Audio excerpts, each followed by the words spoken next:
Well, hello.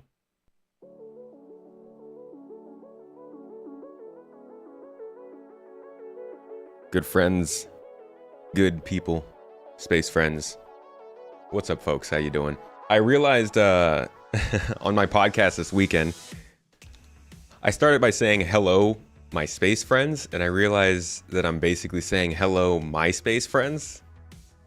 And I kind of wondered to myself how many people don't know about MySpace listening to that. Then I realized most of us are pretty old, so it's like classic for us, right? MySpace, AOL, MSN, CompuServe for my real veterans out there. We all know and love that stuff. But yeah, I don't know. It's just something funny I realized. How y'all doing though? Welcome. Good to see you. It is Thursday today, which usually means I'm going to do some gameplay. But today I wanted to, I didn't get to stream on Monday, so I wanted to have another sit down and chat with you guys about Star Citizen. Star Citizen in 2023. This has been a heck of a year. For a lot of people, this is their first year. It's a really weird year for it to be your first, but it has been a year of, I think, really, really good development, not so great game performance, and what am I doing? I should be recording this. Let me start over. It has been a good year of development. We've seen a lot of really good stuff being mentioned and talked about, specifically in monthly reports. We've seen some slipping on the roadmap, which hasn't been great, but a lot of the stuff we're about to go over is stuff that we've been seeing worked on in monthly reports, which is good enough. Not good enough, but it's good to see.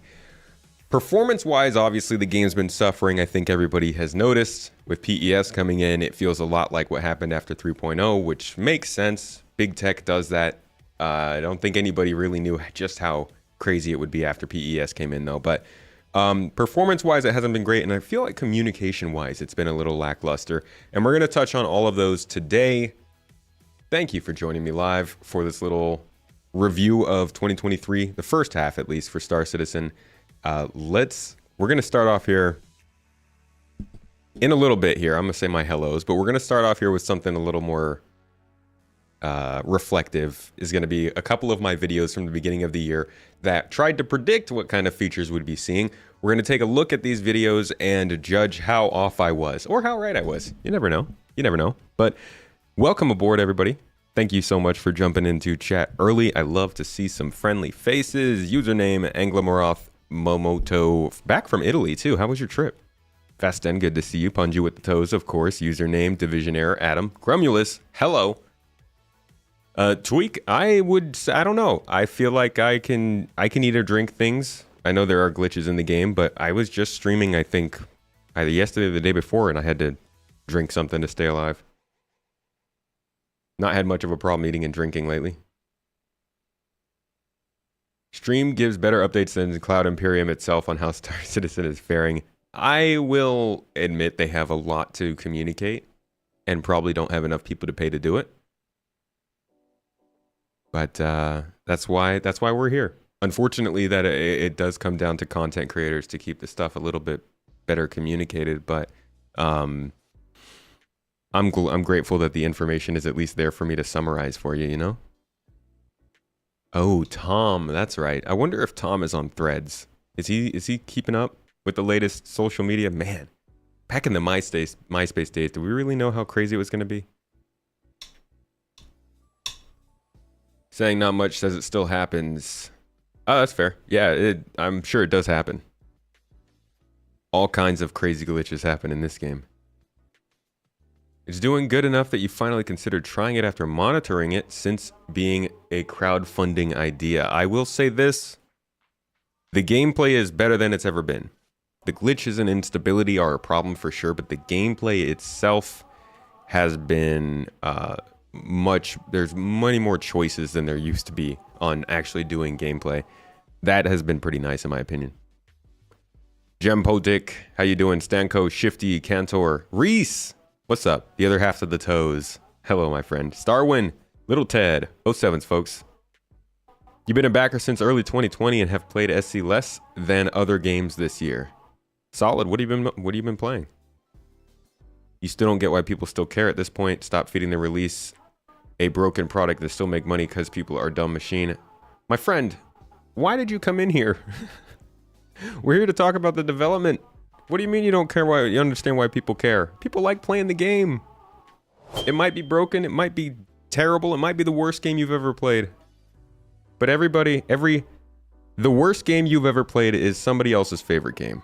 And those are the people that I try to cover. Obviously, I try to cover the positives and the negatives, but like I'm here to give news on a game that people are passionate about. Any idea when 3.20 will come out? I have none, my friend. And as we're going to see from this video here, probably shouldn't take my predictions anyways. You've been playing some Satisfactory and X4. I tried X4 a little bit. I've been meaning to get back into Satisfactory this year. Hello, Philip. How you doing? Not one to enjoy punching yourself in the head for long. Hey, dude, quit the game. Like, if it feels like you're punching yourself in the head, I cannot be any more persistent. Persistent? That's not the word. No, I'm missing the word.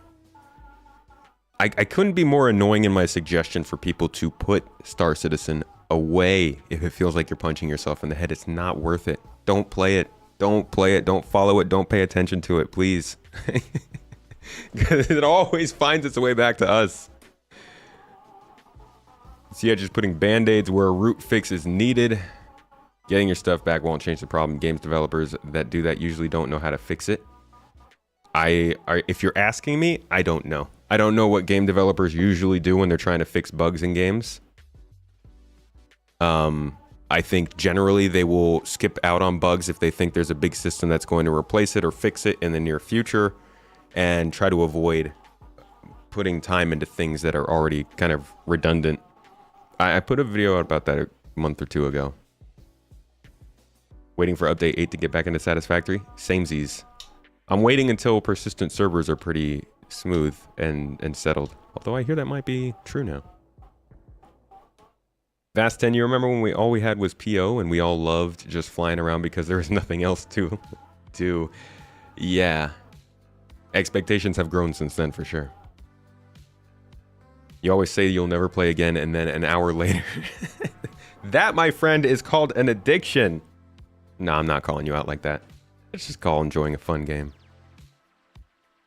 Star Citizen seems pretty stable to you at the moment, but the patches seem smaller recently. Smaller? I think 3.18 was like the biggest patch we've ever gotten. But 3.19 was definitely smaller than 3.18. Grow up, we need to hold companies accountable. The fact that we just let them update things instead of making it right the first time is screwed up. I'm sorry, sir. Did you just tell me to grow up? You're in my chat freaking out about a game that's making you angry. I'm here to talk about why it is or is not doing bad. Somebody is taking a little bit more of a mature approach here. By all means, you can look at my podcasts. You can look at my videos. You can read my tweets. You can look at all the communication that I'm putting out. If you don't think that I'm holding them accountable for the mistakes that they're making, I don't know what to say. I'm literally about to do a whole stream about whether or not they met expectations in the last half year. All I'm saying is, if it feels like you're punching yourself in the head, just take a break from it. Like it's I don't know how else to put it. If things piss you off, it's not good to indulge in them. They just get more annoying. You didn't click on anything. I didn't say you clicked on anything. I don't know what you're... I have no idea where this is supposed to be going. Let's get to this video, huh? Let's watch this stuff. Now, this has an ad. Stupid Space Tomato putting ads on your videos. So I'm just going to play the one that I have downloaded. Let's take a look. Perfectly okay to walk away from this game. Yeah, it is. It's called Notifications, and you won't bend to my sub lifestyle. All right, I'm gonna time you out. Now you're just annoying. Bye. God. Don't bend to my sub lifestyle then. In fact, turn off the notifications and unsub from my channel. I don't want you here. People are fucking annoying with this stuff, man. I'm not your personal punching bag for when you feel unhappy with Star Citizen. You could be mad about Star Citizen all you want. Don't bring it to my chat for no reason and then start to insult me when I'm trying to tell you a productive way to deal with your frustrations. God. All right, let's get into this. This is a video I put out before the new year started. So this was, what I want to do is first look at the video I put out talking about ship features. Then we're going to read the letter from the chairman, which my friends is kind of painful. And then we're going to look at the video I put out afterward with kind of like the I guess changed expectations based on that road to whatever it's called, the letter from the chairman. And then we're going to take a look at some of the videos that they were trying to put out at the beginning of the year to talk about the future of the year and where they are from there. So, like I said, starting from here. 1 year ago, your ship in Star Citizen was basic transportation from point A to point B. But within just another year, they could turn into the proper center of gameplay that they were always meant to be, with some very interesting gameplay features being implemented. I'm going to give you a quick look into several key changes that might change your ship from just a ship into the center of the game. And if you want to see how it all happens in real time, you can subscribe here to get weekly updates on what's going on in Star Citizen. And make sure to stick around until the end to find out how you can win a 400i exploration vessel and a copy of the game. Now let's see what ship-related features you might see in 2023. All right, skip this intro. So long. Quantum travel changed in a big way back in 2018. Since then, the game has changed quite a bit, and the quality of life has improved. Quantum travel still has some issues, but it's currently seeing a rework that started almost 2 years ago, and is looking likely to finish up the known amount of work sometime next year. This, of course, would be in line with the introduction of master modes, which we first saw at CitizenCon. This would include Quantum Boost, the medium-distance travel method similar in ways to Super Cruise from Elite Dangerous. The Master Modes update overall will have an effect on our combat speeds, travel speeds, Quantum Boost speeds, and possibly the speed of quantum travel itself. And this large change covers one half of the overall flight and traversal updates planned. The other half would be the heat and control surfaces that we looked at a couple of weeks ago. Okay, for the record, I was not trying to say that those would be in this year because I don't think they will be. But Master Modes is at least getting tested in the PTU right now. Not PTU, Evocati in like Arena Commander, in very closed testing. I don't think that the quantum updates are going to come this year anymore though. I did back then. Not so much now. That was a wrong call. This quantum travel rework will probably define what we know as warping or jumping in Star Citizen. It's set to include a complete visual overhaul according to the July monthly report, and involve a feature-facing overhaul according to October, showing the extensiveness of what we can expect. We still don't have much idea of how it will differ in function, visuals, or even UI. It's actually one of only 2 features on this list that hasn't been shown in engine. And to be clear, everything here has already been shown working in engine. Yeah, I kind of lied, sorry. Oh, yeah. But I have a feeling we'll be seeing it sometime in 2023, and it will be a fairly substantial change to quantum travel. I mean, this could always still happen at the end of the year, because like was shown the monthly report, last year was showing it. They talked about it in this year's monthly reports. I'm pretty sure they said it was working in Squadron 42. So like maybe if they got enough testing done in Squadron 42 and decided to put this in the last patch of this year, but I don't know. I don't think it's not feeling like quantum travel is going to get a change this year. I think it seems like they're focused on master modes, and with master modes they haven't even mentioned quantum boost. So I think they're kind of pulling master modes out and are probably going to update that with whenever quantum gets updated. Did I see the last announcement on the comm link? I did not. No. Master modes will affect low fly, yes, but just because you won't be able to use your shields, I guess, and weapons while you're low flying.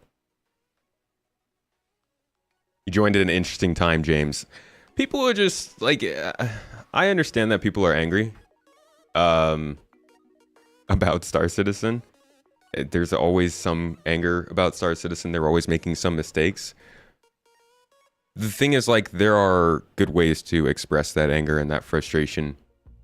I don't think it should ever get to the point where you're insulting other people because they don't agree with your view. There are levels of frustration people have, and just because you're a level -3 and somebody else is a level -6, shouldn't start insulting them because they're more or less negative than you. It's fine to have a conversation. Robert, thank you, by the way, for the super chat. Appreciate you. And username said, I'm not annoyed with 319 at all, and 318 really got on my nerves. Overall, I'm fine with how this year has gone so far. Thank you for the membership, my friend. 7 months now. I would be more satisfied with 319 if they followed it up with better communication about what's coming next. They really like stretched this period in the middle of the year of kind of confusion.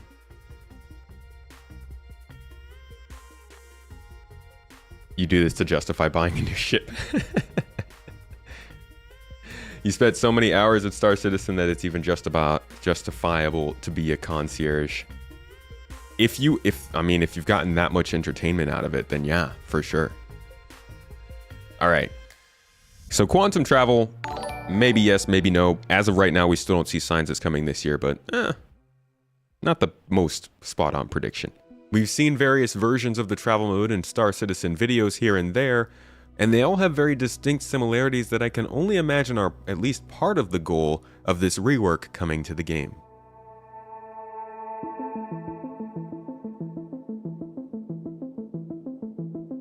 The fire hazard is a feature we've been following since all the way back in 2020. It's gone through a lot of work in physics and visuals and the way that smoke affects the environment and how the fire itself does things like starve the room of air. All gameplay in Star Citizen is meant to be a game of risk, reward, and planning. Fire hazards are meant to be a big danger when you're on ships, and will probably play a big part in battles as the time to kill changes to the time to disable. In the meantime, physical damage would be allowing for ships to experience malfunctions and, well, fires. The gameplay surrounding this fire hazard might be similar to bailing water out and patching holes in Sea of Thieves. In Star Citizen, you'll need to deprive the fire of oxygen, use fire extinguishers, or repair electronics to keep your ship running. This is just one of a group of features, though, that aims to add a lot more value to each ship, and every part of said ships. And as more of these features come online, ships will continue to become less of a tool to travel with, and more of a home to maintain and live in. Many of these features are centered around resource management. So these are kind of packaged, I guess, which is why this idiot, whoever made this video, decided to just like roll right into the next one. I still think these might come this year. It's iffy, and we're going to watch one of the videos where they talk about it, but I could see it. This could be the headline feature of the year, to be honest. The backbone of ship features. Resource management is a bit like exploration gameplay. On its own, it's an important feature and a big part of the game, but the way you can use all of its elements in other gameplay is pretty wild. If you want to know all there is to know, I made a video about this feature last month, but the short of it is the resource network will allow us players as well as NPCs to interact with or control the gravity, power, lights, oxygen, and physical components of ships, space stations, landing zones, and ground outposts. This feature's pretty big. We've been watching it ever since the big introduction back in October of 2020. It saw a few complications in development and took longer than anticipated, but surprise, at CitizenCon 2022, about 2 years later, we finally got to see the actual in-game rendition of the feature. It's nothing too exciting, but seeing the ability to use relays to cut the power off in half of a ship and disable its shields from the inside tickles the brain with possibilities. Besides that, we also saw the life support system struggle to maintain oxygen levels for an overfilled room, the interactions between that system and fires, the ability to disable and enable gravity controls, and other things like temperature control. Of course, with all this importance comes the ability to assign roles to players on board, giving everybody unique permissions, forming actual crews in-game. We know this has been in work since late 2020, and can see it finishes up known work sometime next year in line with gravity controls, the fire hazard, Okay, let's see where that actually is right now. Oh boy. I thought I was on YouTube. And, oh, bring the video back. Okay. Let's see real quick where this stuff is, because I'm pretty sure it changed. So resource management was... Come on then. Missions. This year in line, looks like it was ending in June. This was recorded in December. So since then, it got extended out from June all the way until the end of the year. And that's why don't trust the progress tracker. I put it in the video, but then I also say, of course, well, I think I say that this work can change. As you can see, it does. So they've extended the task out until the end of the year, and we have seen tasks that come into the game before the end of the task on here, on this Gantt chart. But I don't know, engineering is a very, very feature-intensive addition. I'm not sure if that's something they'd be able to get in before then. But again, I don't think that really, I don't think that counts this one out for this year. I think there's a pretty good chance we could still see resource management this year. It's something that they've been pushing hard on. And I think if we don't see bounty hunting, we would end up seeing this. Thank you, by the way, Dream Pie. Folks, the S raffle in Twitch whenever somebody subs, which truly thank you for the Prime sub, appreciate your support. That gets a little raffle going with our special points that occur on Twitch. So if you use !join before that raffle ends, you'll get entered into it and you'll be able to win some points. I say it every stream. We're going to find something for those points. We haven't been using them for a little while, but that's why we have that going. Whenever somebody subs, everyone can win some points on Twitch. You can see resource management in the end of the year patch, but only for the Hammerhead. I think it would be the Hammerhead, the Ares ships, and the Hull A at the minimum, I think is what we would get. Master modes is basically just splitting up the speed limiter. You can go a certain amount of speed until you reach, say, 250 meters per second, and then you're maxed out. That's combat speed. You would then have to switch over to travel speed or navigation speed, which would be, you know, allowing you to fly up to 1300, 1400 meters per second, however fast it's going to be. And you'd have to turn off your weapons and shields. I have a video coming out in a couple days, a monthly report, saying that I do wish that this was linked to resource management, but I think they wanted to just have a very for sure way that they could switch over the speeds and limit people when it came to travel. But that's the gist of it. It's not a super complex feature. The complexity comes in the idea of when do your ship, your shields, and your weapons power off? How long does it take? How long until you can speed up? All that stuff is what they've probably been testing over the last few months. All right, back to resource management. And with gravity controls, actually now we're going to see if gravity controls was moved because we never checked that. So gravity, it was pushed until October. In this video, it was also ending in June. And fire hazard was going until August. Now we can see it going until June. So they sped up. Wait, really? Oh, no. No, this is 2022. Almost got me there. Fire hazard had work going until 2022 back then. Until here. So at some point they extended that work from 2022 all the way up until June of 2023. And we've passed it and they haven't updated this task. So maybe the fire hazard is done at this point. Fire extinguisher is also finished. So maybe fire is good to go. And they're just waiting on resource management to put it in. Either way, that's where we are on these tasks right now. Explodios, thank you for the sub, by the way. Appreciate you on the Prime. Hope you're enjoying the stream. Hazard and life support. So it's possible we could see first... Okay, wait, I'm sorry. We have to stop one more time because I did not check life support. Life support is going until the... Not the end of the year, it's going until October. But it was extended, as you can see in the video, listed till June. So they had a lot of stuff listed out until June. And they just must have gone through a little phase where they figured out all that stuff needed to go longer. Implementations of this, along with all those other things in game, in 2023. This is on Twitch too. This would likely be on the Hammerhead, Hull A, and Ares, according to the August monthly reports, but we have heard that they're trying to update many ships in the background, and it's possible that ships going back to a certain date have already been released with all of this in mind. We'll have to wait and see more in the first half of next year.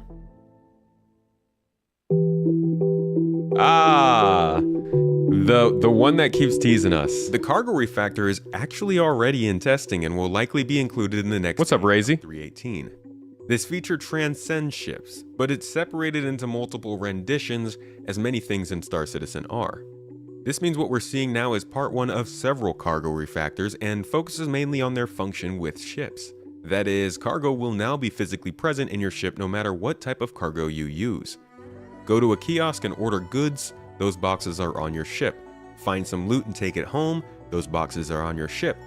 Take a courier mission with 3 pickups and 1 drop-off, those boxes are on your ship. And each of these boxes can be taken from your ship, moved to another ship, and sold for profit. This means plenty of sharing, working together, and properly transporting the booty from your last raid to go sell some of your loot. But it also means heightened potential for pirates. I feel like I put stuff like that in the script for people that I think will get a laugh out of it, and then I go and I watch the video again, and I'm the one that gets a laugh out of it. It's about with one of the most prominent pirate groups in the game, Mongrel Squad, on my recent podcast. I'll leave that one in the relevant links down below for you. But this is a pretty big deal. It means everybody should have a multi-tool on them, and with that inclusion of soft death in the next patch, it means you're always in a bit more danger of that cargo attracting the wrong attention. I'll talk about soft death in a later video, but it's another big change coming to Star Citizen in 318. Now, this is all by design, but it is a bit intense, and there will be a lot of discussion and balance surrounding these changes. After the current refactored cargo, we can expect to see freight elevators and persistent hangars coming on. Hold on, what did that say for freight elevators? Work until... Yo, Night Hunter, he's like, I smell a membership. Drops 5 memberships in the chat. Blessing up YouTube, dude. Thank you for the freaking support. You keep this stuff alive. Appreciate you, dude. Hope you're having a good stream.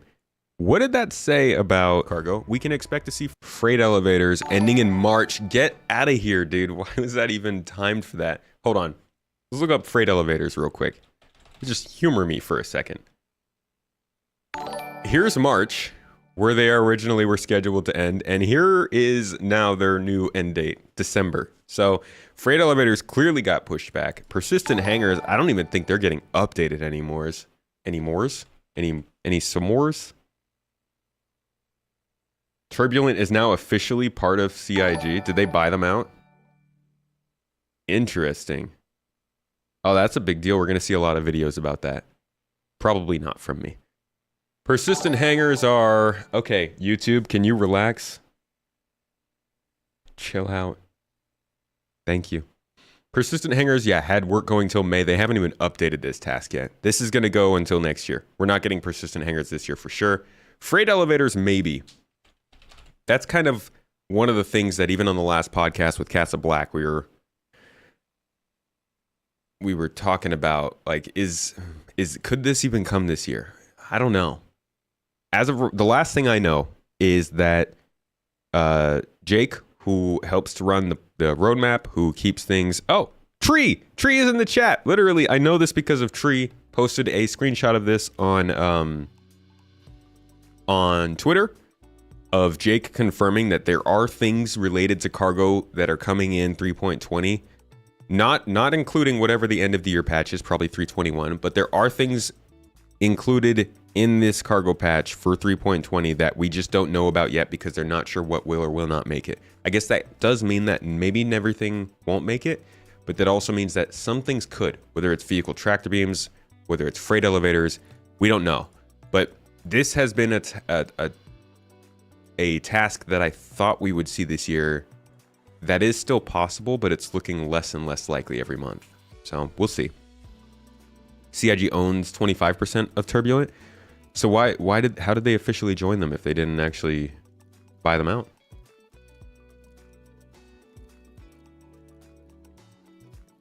When do I think we will get the first captain ship? And what will it be? Captain ship? What do you mean by that, Ray? Like a ship that has a captain position? The Starfarer has a captain's seat, which is pretty cool. I guess so does the 890 jump. Actually, no, the 890 jump's captain's seat flies the ship. Turbulent was in charge of cloud services, persistent entity, and server meshing. Basically, now that they're part of CIG, they can more easily collaborate with their fellow CIG devs. It's going to be very cool to see what they can do on the location side. Honestly, that's who keeps impressing me at Turbulent. Their locations team is amazing. Still some ships that haven't had the cargo refactor applied to it. I bet it's mostly adding the rest of the ships. Well, the next part of the cargo refactor is needing to update the infrastructure as opposed to the ships. They might need to finish off the ships, but they really need to update hangars and stuff. It would be very, very bad look if they decided to put the rest of the ships getting updated to the first cargo refactor on the release view. This was something they were talking about going on the release view. Capital ships, probably the next one will be the Polaris from the information that we have been given. That's what it seems like, and it'll probably be late next year, I think. Back to the video. Freight elevators and persistent hangars coming online as well to support the trading side of cargo. Not persistent hangars, December Space Tomato, no, not happening. At this point, players will be tasked with either manually loading the cargo onto their ships or hiring somebody else to do so, with associated loading times, hangar fees, and crew costs. Remember, this is supposed to be a sim, but that development is still a ways off. It's just, you know, if you're into cargo, you better prepare yourself.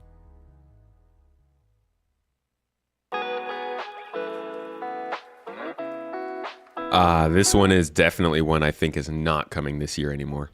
Then there's always the other type of cargo. Drugs. I mean, people. This is an... This guy's got jokes. Do it again. I like that. That was a good setup.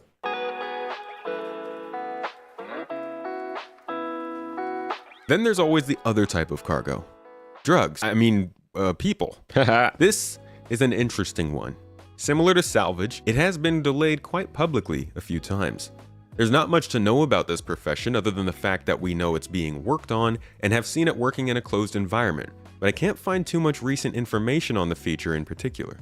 It was heavily dependent on the planetary navigation mesh. For some reason, Mrs. Tomato just video called me and I answered and she looked at me and said, "Oh my gosh," and hung up.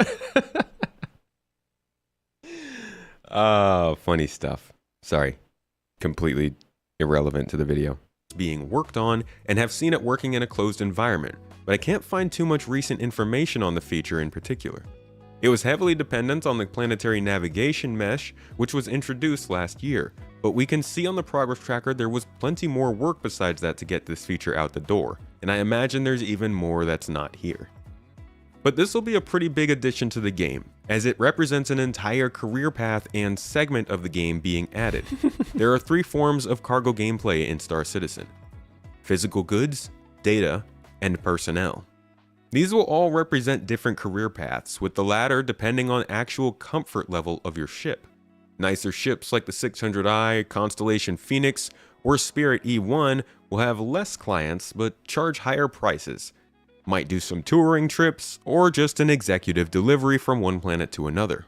On the other hand, generalized craft like the Starliner will handle crowded and cheaper fares.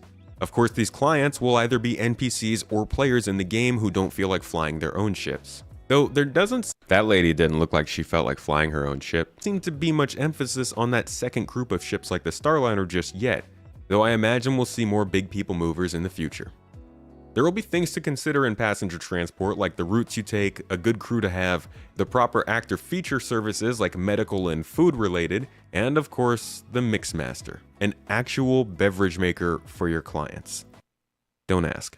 There's an entire document, which is likely outdated, but will provide some insight into the direction of this feature. I'll leave it in my relevant links for this video as well. Regardless, this is still a pretty unknown feature.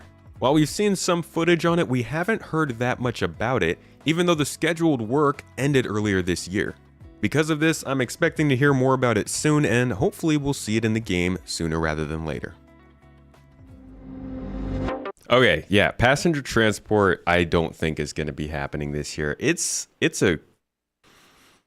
must be challenging. The navigation links I think that we see in the AI tech that they talk about is probably the biggest sort of tell as to where that is and what's going on with that.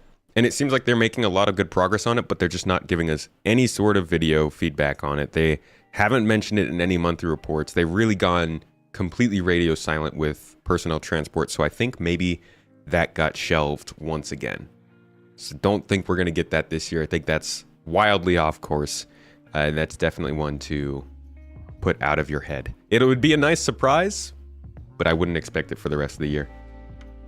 Yeah, Alec, show up, play it till it gets old, take a break, go play other games, come back in a year or two when the experience, the magic all over again. And you know what? I am 100% of the mindset that like things won't change if we don't make noise about them, right? If things are making us mad, the universal rule should not just be to not talk about it, but look out for yourself first, you know?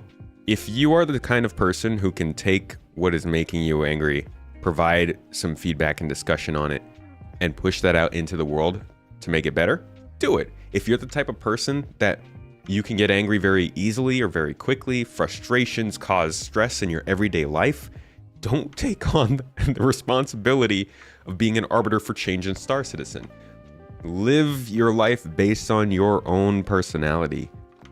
If you can take a step into a chat that's all positive and say some positives with some criticism and go with the flow, that's cool. I wish people would just relax a little bit and consider the situation from their own perspective and not everybody else's.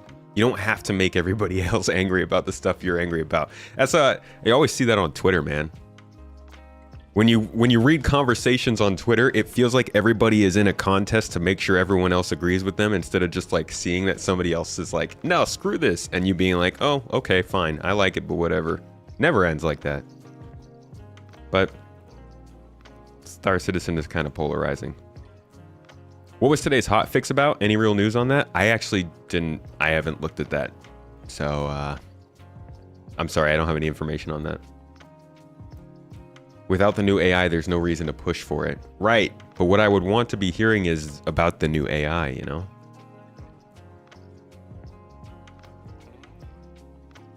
There's also a way to discuss it. There is.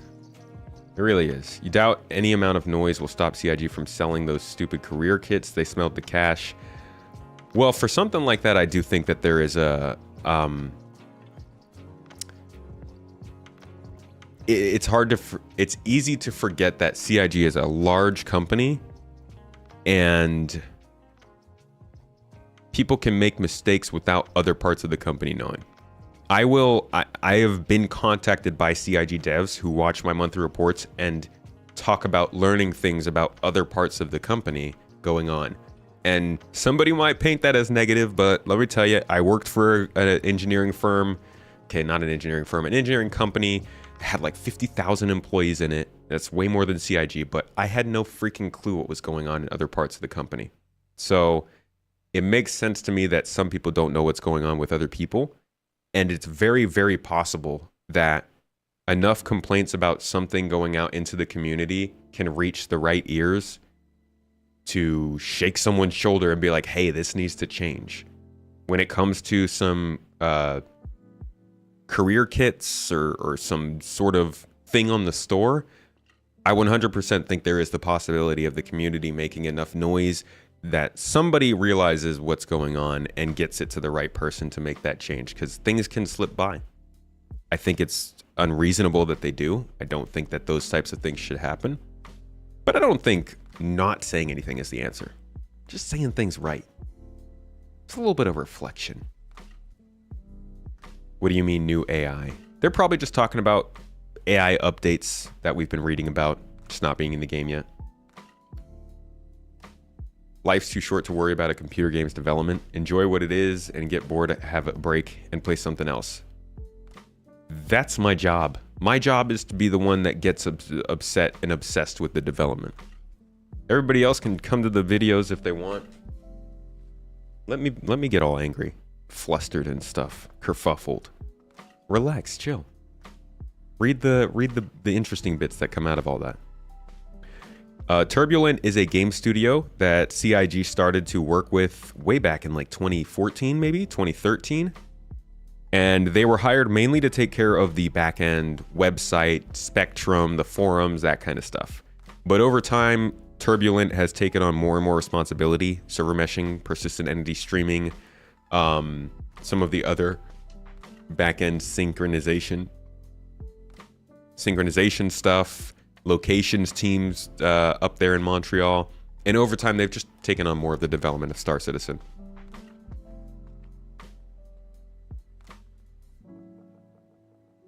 Think resource management could make it in this year in the new Arena Commander. That'd be interesting. Username, man, thank you for the super chat. You'll be back. Rogue Federal Agent Ray Epps charged with inciting violence. Need to. All right, man. Go get your news. I'll catch you later. Thank you so much for the support, buddy. All right. So our next topic here on this video is repair. What does this guy have to say about repair? Jeez.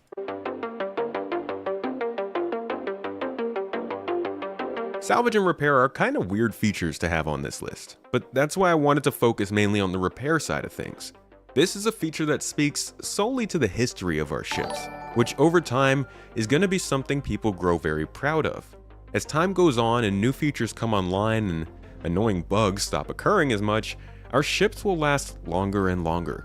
And things like what planets you've been on, how often you get your ship touched up, the heat damage of your VTOL thrusters, and the battle scars of your fights will all be on full display to anybody who sees your ship. Repair is a small step in that process. This is a feature everybody will see, because as your ship takes damage and you patch it up with your multi-tool, whether that be with someone else's hull, I'm not judging, or some material you've bought yourself, God, dude. the places you repair the ship will persist. The paint won't be renewed, rather you'll have a scar where that hole in your ship used to be, as a reminder. It took a while for the supporting features like the damage maps to be ready for this, but repair should be a new ship-focused option for all players to try out and maybe even make some money with when Alpha 3.18 goes live. All right, that was I don't want to say it was a cop-out feature, because it was for sure coming with salvage, but repair is, I guess it's something that affects every ship, so technically it's a ship feature coming in this year, but repair as it's supposed to be is not in the game yet. And that's not what I was saying here particularly, but I think that goes back to resource management. That's where repair is really going to start to be a thing. Nobody in the game gets out of their ship and like uses the multi-tool to like cover up their damage. That's not, no. Nobody cares about that. They'll just go to a space station and get patched up. This is the beginnings of repair, for sure. It's not the overall profession or anything like that. Streamathon, Mrs. Tomato dropping the reminder in chat. Folks, if you haven't seen it, it's on Discord, it's on Twitter. I'm doing a 12-hour stream starting tomorrow. We're going to be doing a lot of this, talking about Star Citizen development, talking about the economy, probably have a little bit of talk about resource management and engineering gameplay. Also going to have maybe a couple other streamers on. We'll get into some gameplay. I'm going to jump in with the org. Just a lot of stuff. All happening live, starting about the same time tomorrow, 22 hours from now. Hope you guys will come check it out. I get to shave off all this facial hair. First I get to spray paint my hair. Then I get to shave it off. Then I have to wear a mullet. Then I have to do a Hot Ones interview. Like Hot Ones, quote unquote, interview. It should be fun. Hope to see you guys there. Let's get back into this though. Vehicle tractor beams.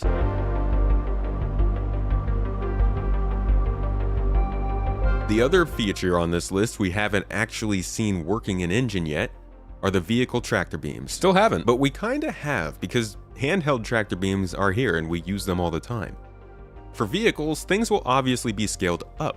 These beams will be systemic and take into account the mass of the object you're trying to move, be it a box, another vehicle, or even an asteroid.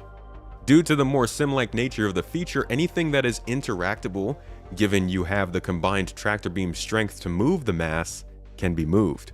This was confirmed in the SRV Q&A. And yes, it includes asteroids. The SRV is likely the ship that will introduce the feature, being that the ship is built around the function of its tractor beam and has been progressing through the ship pipeline over the course of 2022. This development timeline seems to line up with that of tractor beams by about 4 months. I don't think the SR... Ooh. I saw progress tracker. Let's see where that is.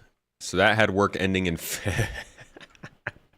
February. Let's see where that ended up going. Vehicle tractor beams. Work was pushed until June, but it hasn't been pushed further. See, now that's something. We just got a roadmap update yesterday, and they didn't extend this. That could be because the team that's working on it hasn't figured out how much work they will have to continue doing. This could be because the audio team still hasn't gotten a chance to touch on these. Anything. This could mean anything. But the work on this scheduled has ended.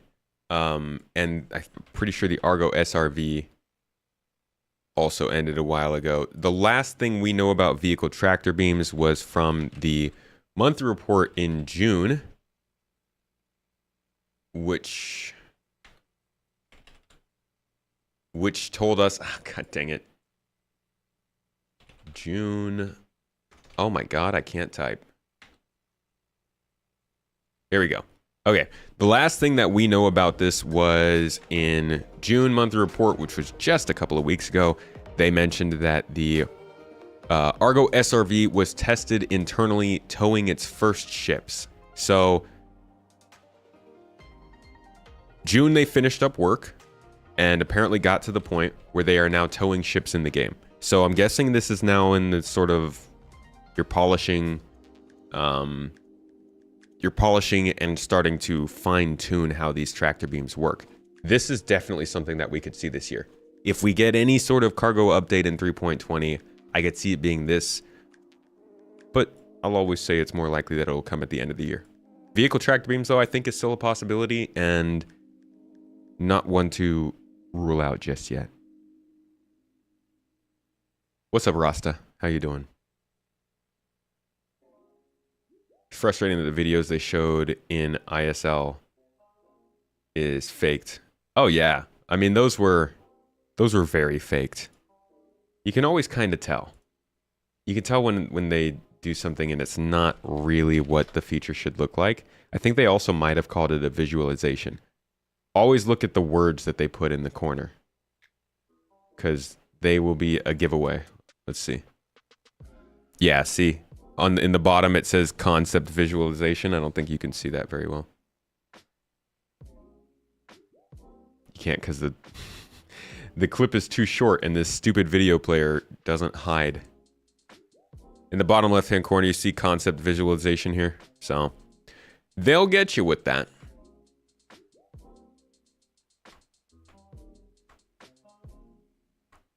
Where is my... Did I close the video? Ah, oh, gosh dang it. Hold on a second, folks. Sorry.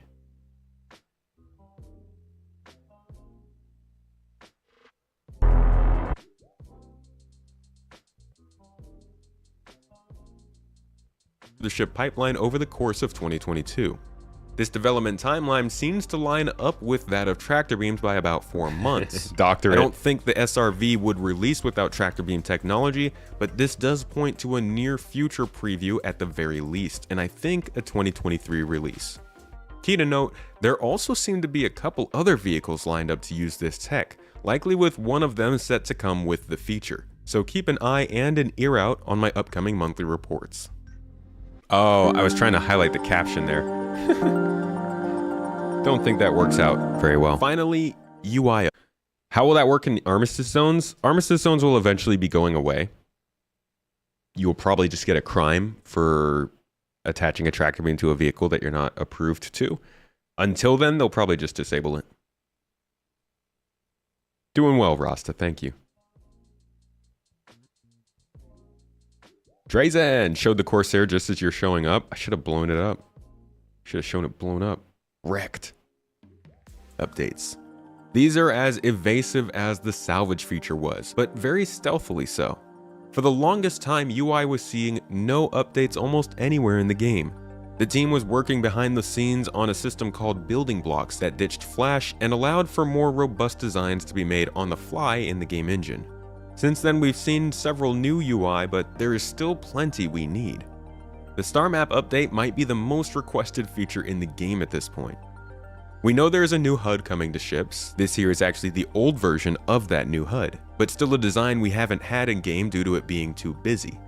We also know there are other plans for scanning, and each manufacturer will have their own unique HUD, like the Drake designs we see here. In addition, MFDs, which are the small screens in your ship, have been teased for years now. It's also been worked on for quite some time, with 125 weeks of work starting in Q1 of 2021 and finishing up early next year. There's no knowing if it will actually be introduced, but we do see them popping up on monthly reports sometimes, so that's a good sign that they are coming up. There's also the Star Map update, though I'm not sure we can expect to see that in 2023.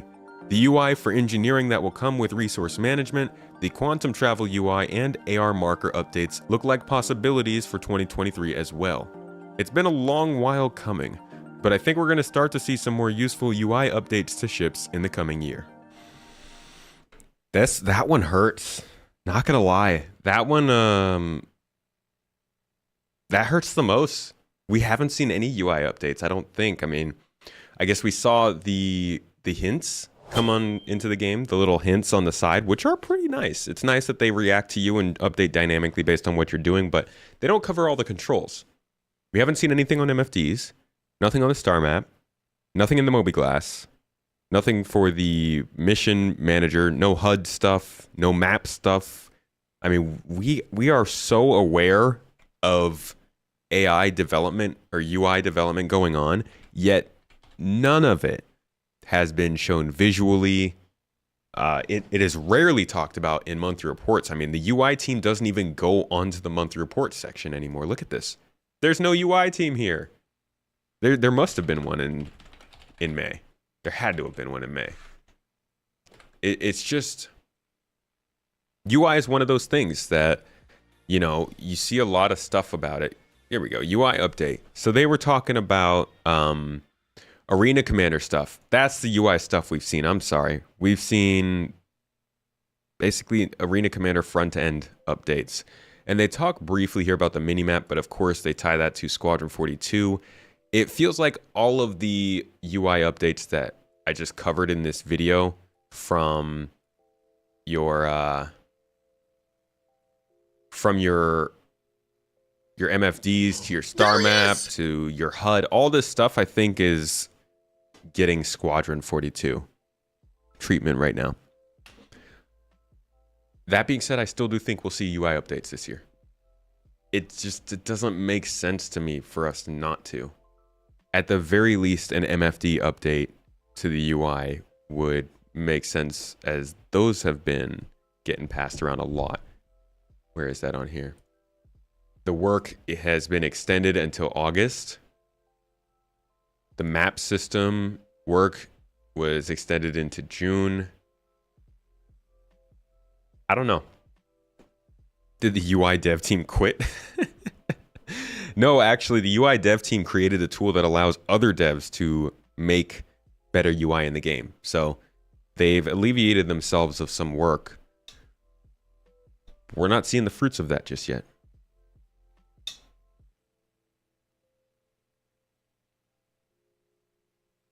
Everything is blocked by Squadron, which seems in forever polishing phase. It's nice that it's in polishing phase. That nobody really thought that was even the case up until these last couple months. The funniest part of this is actually that they presented us with an updated HUD. And they're moving so much and working so much on this that the HUD we saw, we have never seen before in-game. Yet when we saw it, they had to pointedly tell us, this is not the current HUD. This is already old compared to what we have for you. Now, if I could just find that.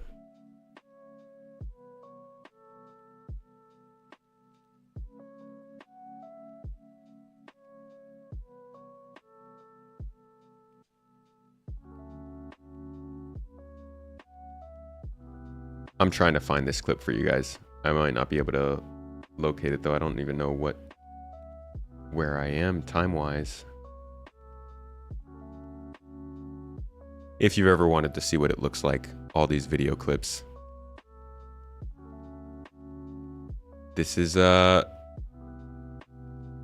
big thanks to Mrs. Tomato for cutting these up and getting them in here. But I am looking for something very particular.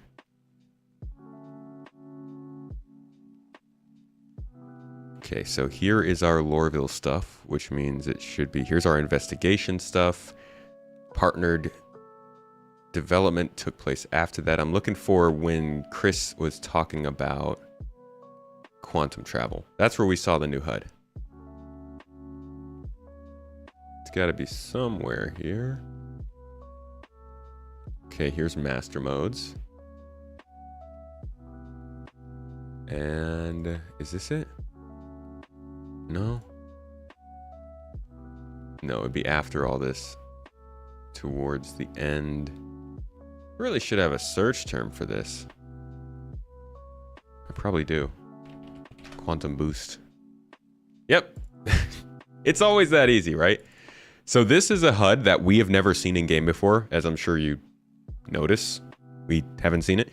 But in the video, they already were saying, hey, this is an old HUD. We're not going to be using this. We're skipping over this. We've just been developing it in the background. So like they've got a lot of development done on the UI side that they're just not showing us. I think there is a chance that we could see some of this month.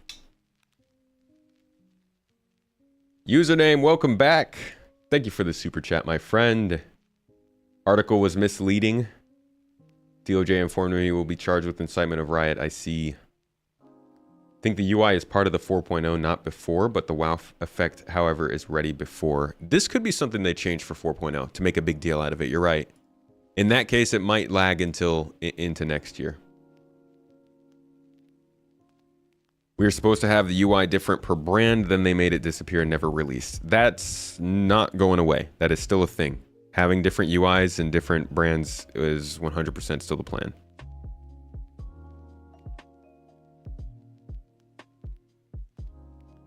I think some stuff was delayed due to PES, yeah. If they announce anything about Squadron 42 at SitCon, we'll go nuts, pass out, or just sit in stunned silence. I just would hope that there'd be some info. Something, anything. Were we done with that video, by the way? Oh, yeah, I hate this mouse.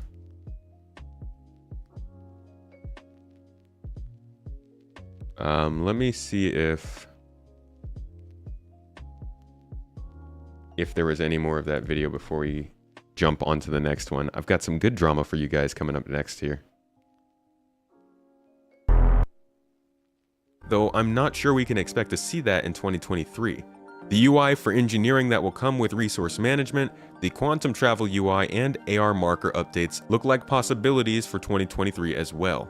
It's been a long while coming, but I think we're going to start to see some more useful UI updates to ships in the coming year. These are the major... Okay, so yeah, that was the end of it. Not seen anything come out from Squadron 42 into the PU. Yeah, they're really running that dry. The idea that that stuff's going to come into the PU from Squadron. It's getting very old. I expected there to be maybe like a 7-month wait from Squadron. Honestly, I expected there to be a year wait, maybe, from when they made that announcement. It's been a year and a half. It's a little annoying that they were saying that and they still haven't been able to get really much. Maybe something I'm missing, but from what I remember, not really anything major from Squadron into what we're playing now. Drama is not really ever good, hence it being drama.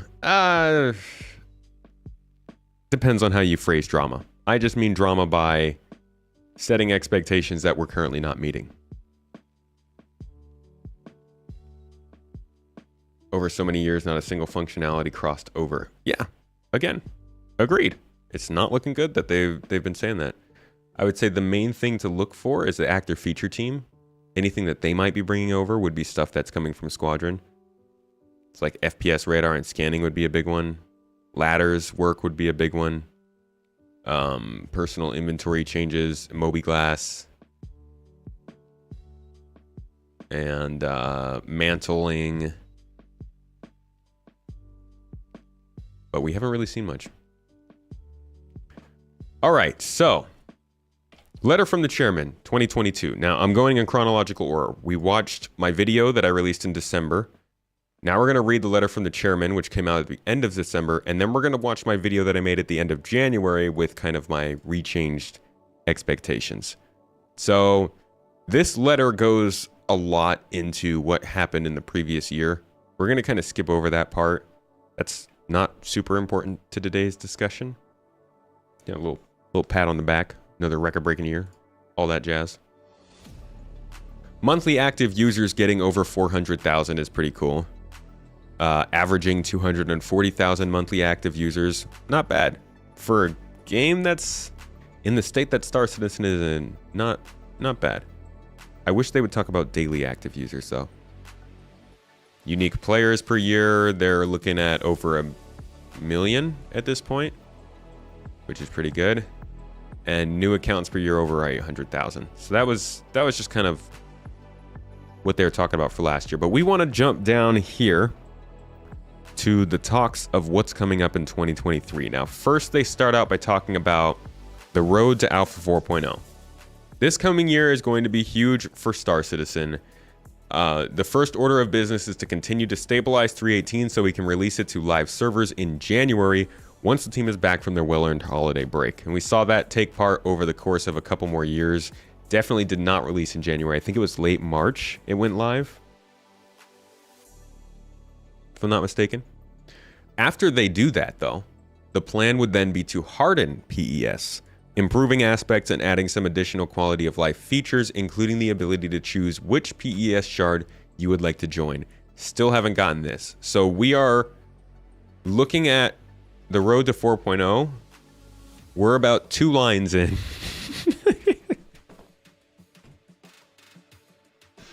Oh.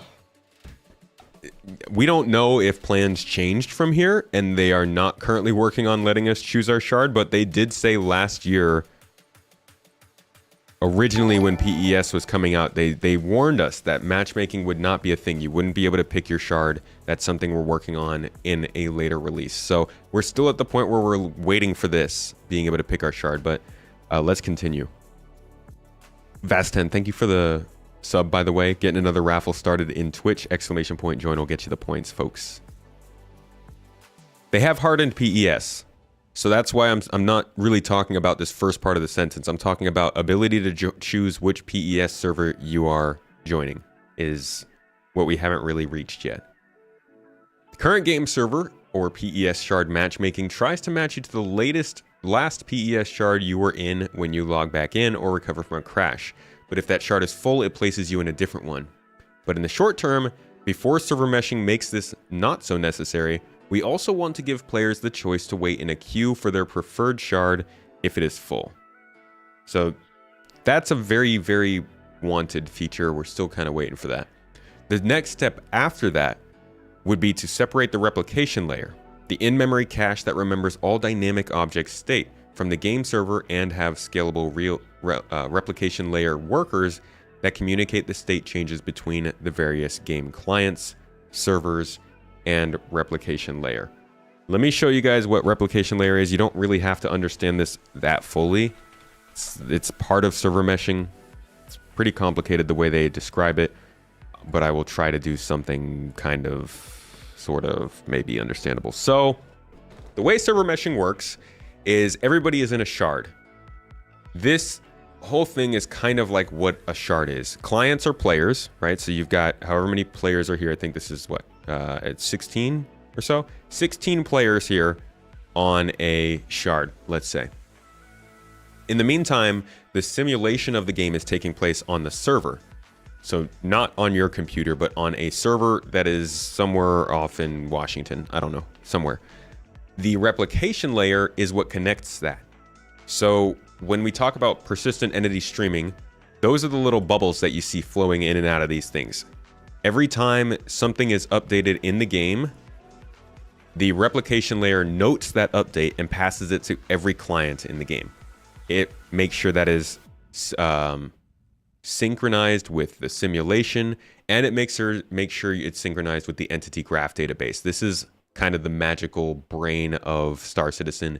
This is where every ship, every weapon, every med pen, every interesting item you've picked up, they're all stored in the entity graph database. And when they need to be, the replication layer will pull them out and present them to you while keeping them synced on the server node.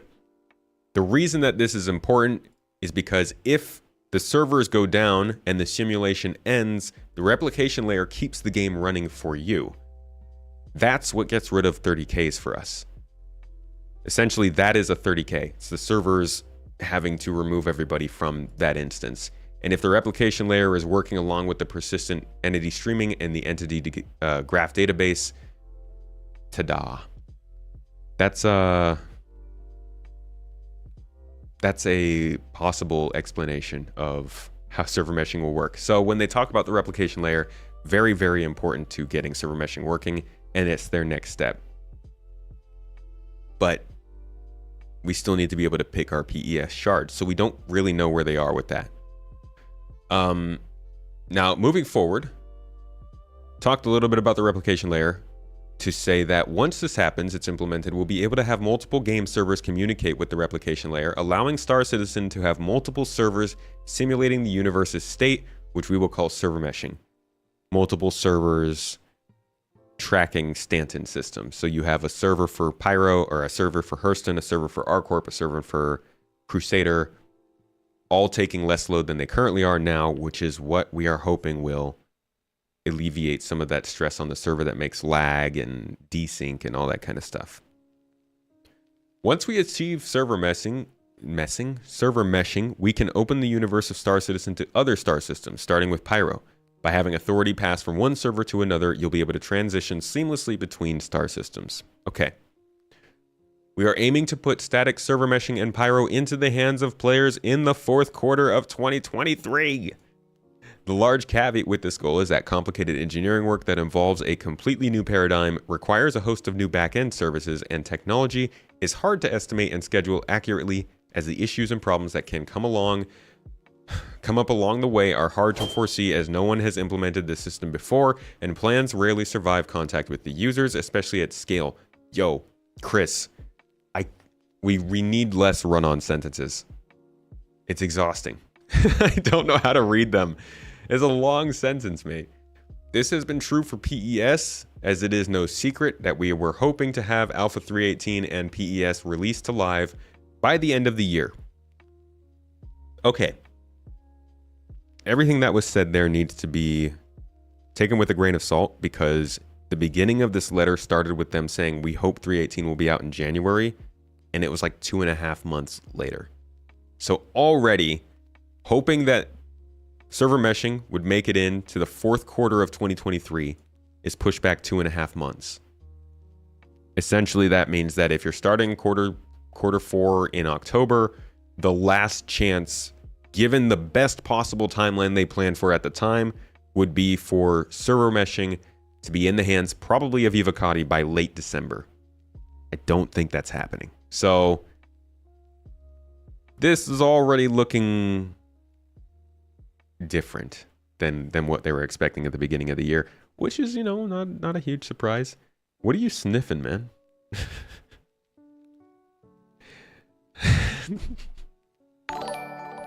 That it smells like a YouTube membership. Oh man. All right. 900 just dropped another 10 memberships, dude, from YouTube. I appreciate you, man. Thank you so much for the support. Seriously. Keeping it alive. And that actually pushes us past the goal. Mrs. Tomato, are you in chat? Can we run a giveaway? We got a Fez giveaway popping up. And PES made the game unplayable for a patch. So that's kind of the technology is hard part. That is definitely going to push back their schedule.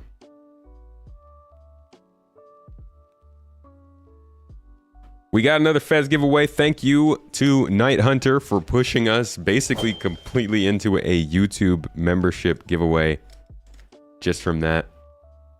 Folks on YouTube, we're going to be running a bot that's monitoring chat. If you are active in chat on YouTube, you will automatically put into the running for a giveaway. And just like always, when we reach this goal, I'm going to take a little paper out of the Fez and see what it is. Oh. And whoever gets to win this one, giveaway over on YouTube for passing the YouTube support goal, you're going to get 10% off on your next store purchase from Star Citizen. Now, normally I'm telling people don't spend your money.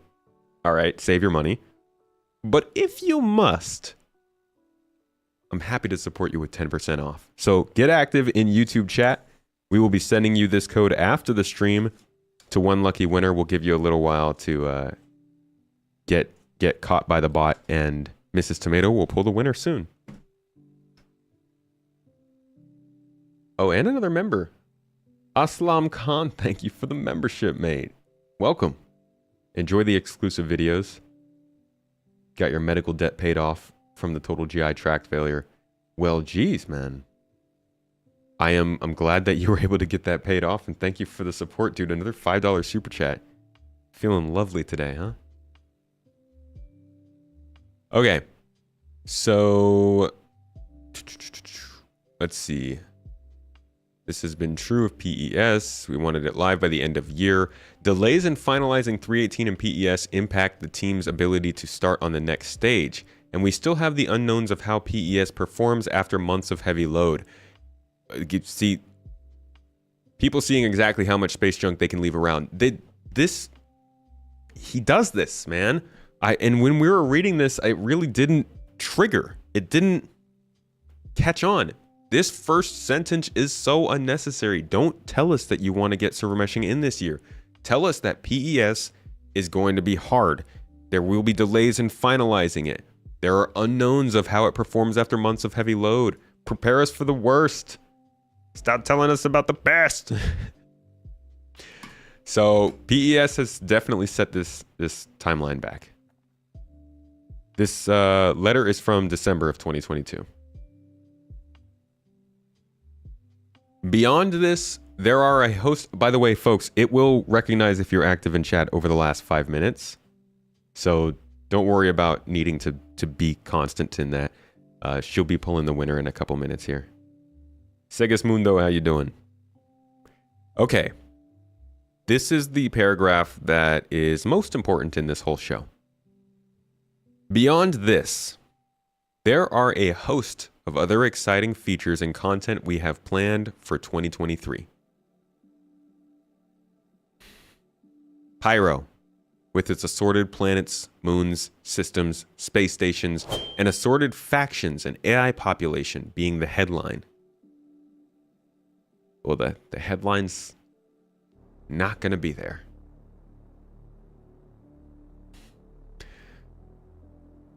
But we also will be rolling out the new item resource system in ships, which replaces the old pipe system with a much more dynamic and scalable system to allow for truly emergent behavior.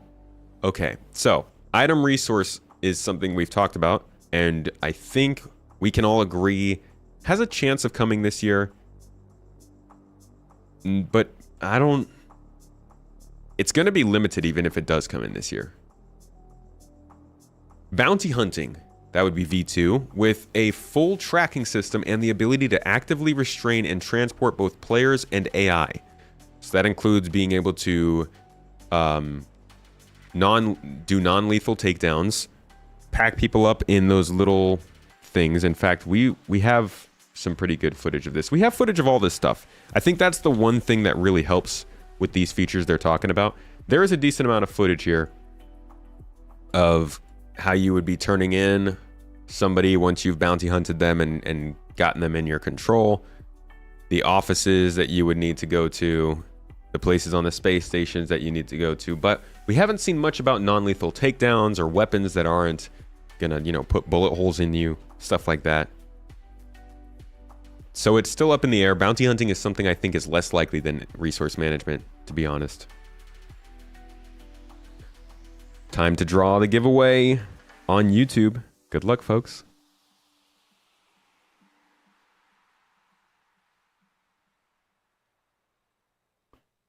All right, next up is persistent hangers with freight elevators, allowing you to call up your stored inventory or place things into storage. Now, they group these two together.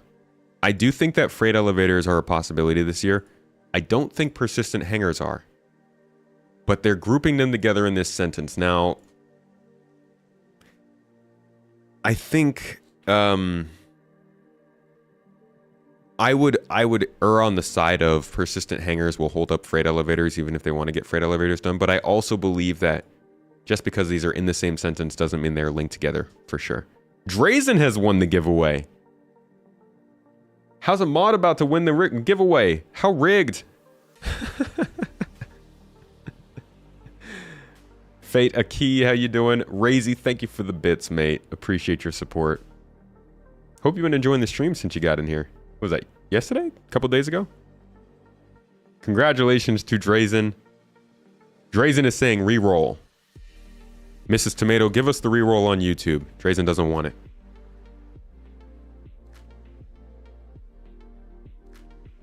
Because we already give Drazen 10% off on everything. I'd like to see a player auction house, but I don't think it would work with money dupes in the game. Yeah, that's fair. Did I check my mail? My email? Physical mail? Mrs. Tomato is generally following the email. Anything in particular we're looking out for? Oh, the Jesus, I'm so sorry. I forgot. Let me check that real quick. You know what it is? It's a different email address that's linked to my RSI account. So I don't get those emails. Let's see. Robert Space Industries. Yeah, there it is. Dude, thank you so much. Fate Aki sent me a 135C, which is like the best starter ship there is. People will tell you they're not. They're wrong. All right? 135 is amazing. Thank you so much for that, dude. That is awesome. I appreciate you. Gonna have to give you a ride in it at some point for some a little bit of cargo hauling, group cargo hauling gameplay. Looks like Momoto won the giveaway. 10% off on your next purchase on the Star Citizen website. Best of luck to you, sir. I hope it's a good purchase. Thanks for being active in chat. Did I forget the cutter is the best starter? I like my starters to not fall apart during atmospheric re-entry. Okay, so those things that I just named, item resource management, bounty hunting, persistent hangers, and freight elevators, those are the things that he was trying to hype up as additions throughout the year. Beyond this, there are a host of exciting features we have planned for 2023. Now, the next sentence starts with towards the end of the year, which to me implies that that stuff was beginning first 2 to 3 quarters of the year kind of stuff. And what we're about to hear now in this next sentence is end of the year stuff. That would be, we should see some of the more Squadron 42 related work arrive in Star Citizen. More flexible player traversal, that's something we've seen in the monthly report, especially on ladders and ledges. A greatly improved interaction system, we've only seen this in video. FPS scanning, video. The new star map, haven't seen that at all. MFDs using more performant and flexible building blocks UI system. That is something we've seen a video of, but not really had a realistic update on this year. And much deeper combat AI. That's again something we saw at CitizenCon. Now, here is my major problem with 2023. This is a lot of stuff. And he said towards the end of the year, to imply that this other stuff is stuff that we should have been seeing earlier in the year. Persistent hangers, freight elevators, item resource. Now, I personally didn't think we were going to see that stuff towards the beginning of the year. At the time that this letter came out, I thought this would all kind of be lumped together in the Q3 and Q4 patches. What's worrying is that they have basically cut sprint reports out of their communication completely. We're we're 7 months now, 7 months into 2023, and we have only seen one sprint report. Sprint reports are where we would be hearing about that stuff. It's where we would be seeing updates on MFDs or FPS scanning or ladders and ledges. It's where we would be hearing about bounty hunting improvements and stuff. And while the one sprint report we got did update us on bounty hunting, we really haven't gotten enough information on any of these features to make me confident that we're going to see them this year. I do think it's possible given the monthly reports, but as far as ISC and Star Citizen Live goes, they've just really not talked about this stuff, and it's not a good look, you know? At the end of this all, they say, now that the Gen 12 renderer is functioning in 3.18, the graphics team will work on multi-threading improvements and optimizations for the renderer, as well as hookup of the Vulkan graphics API to it, to unlock some of the performance gains that the Gen 12 renderer can provide. I believe that stuff is on track, but again, we don't know.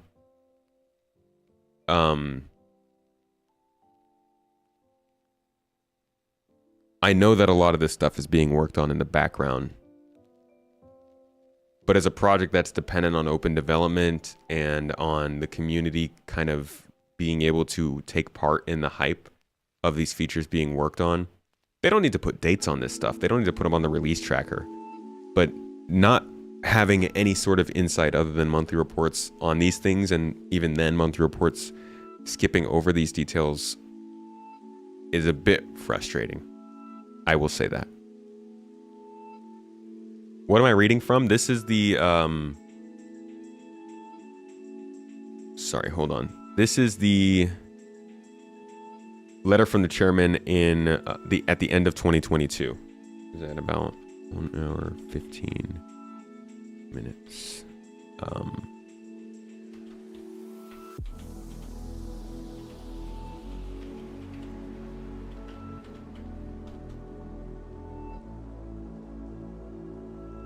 Lord Skippy, member for 18 months and a mod, and also the beautiful architect of GII.com.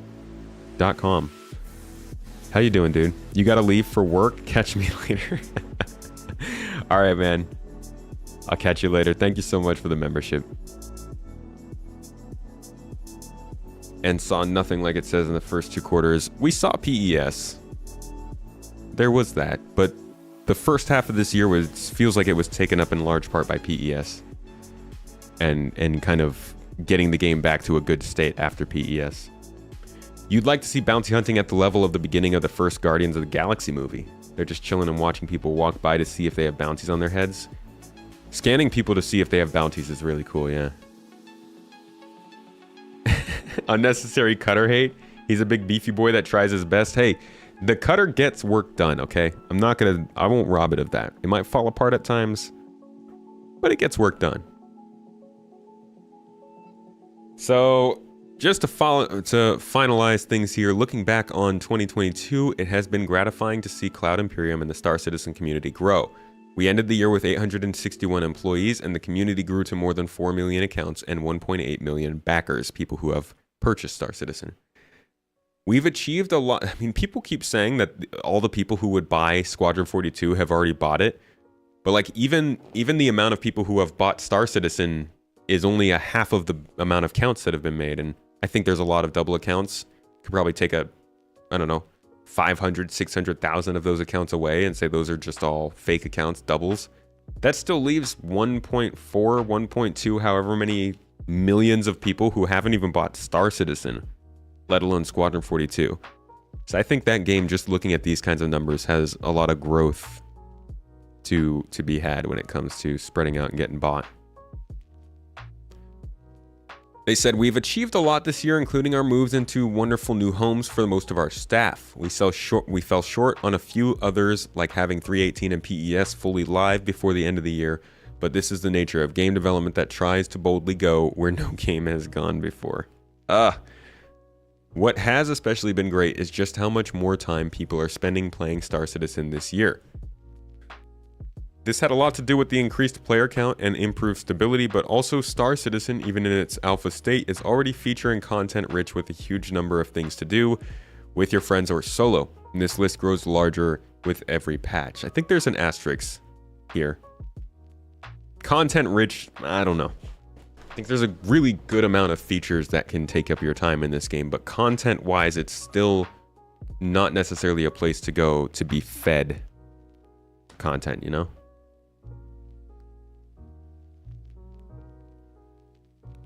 Now it will cost way more than Starfield. I don't think Squadron 42 is going to be more than a normal AAA game. Keep meeting people who have not heard of Star Citizen, and these people are gamers. Oh yeah, it's a niche game still.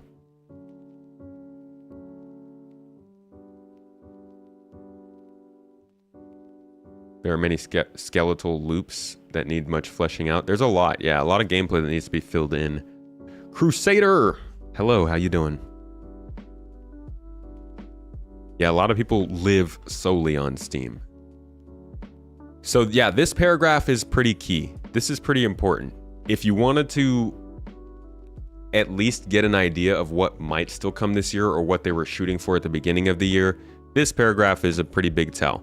In terms of UI, star map, MFDs, FPS scanning, improved interaction, ladders, ledges, mantling, and ledge grabbing for platforming and traversal, and freight elevators, I think, are a big one they're trying to do, as well as resource management. Again, I'm skeptical on bounty hunting and persistent hangars, but that's a little telling. I think those would be the headline features of the next couple of patches, and then besides that, there might be some other little things, quality of life improvements, ship updates, possibly something like vehicle tractor beams. You found out about Star Citizen from a recommended YouTube video last year? Oh, you remember what video it was? Crusader, you caught a stream. Glad to have you here. Who's the artist of the background song? I believe this is Stream Beats.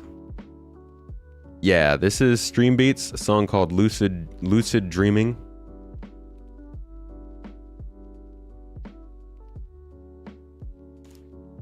You just found Star Citizen because you were trying to find some spaceship game last year. Then you tried No Man's Sky. Then watching videos, you discovered Elite Dangerous. Did any of those games scratch the itch for you? Do I see CIG partnering with AMD again to sell Squadron when it releases? I don't think so. I hope not. Monterath, you still don't feel like the game is in a place that you can truly recommend it to your friends? People need to get a new computer system, and game isn't quite there yet. Same. I definitely don't recommend this to my friends.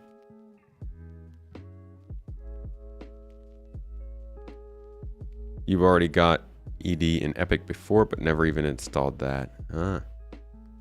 Your friend bought you a starter package in 2021. Some friend. Hey, it'll go up in value. The game's only getting better. Dead Zedicious, you just found the YouTube videos. Really enjoy them. Good work. Thank you. Glad you like them. How come we don't hear from Chris Roberts as much anymore? He's good at hyping me up for what's to come. Because of things like this. You know, you got a vision, you got a lot of optimism, you got a lot of positivity. You say things that sometimes can get you or your company into some hot water. Maybe not illegal, maybe not even frowned upon. Just things that can set expectations and make things more stressful. And I think they try to limit that a little bit. He's also pretty busy, probably. The company's gotten pretty large. You're not interested at all in Squadron. You own it through your game packages, but if you could refund it, you would. It bothers you that the pledge money gets spent on Squadron instead of the PU like it should.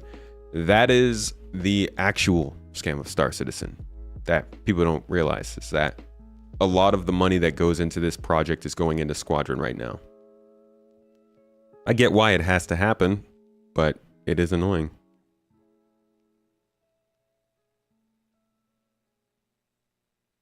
Did free flies in this game originally, then forgot about it. That's a good way to do it. What's the general consensus, Matt? We are actually about to hit up another video on this. So far,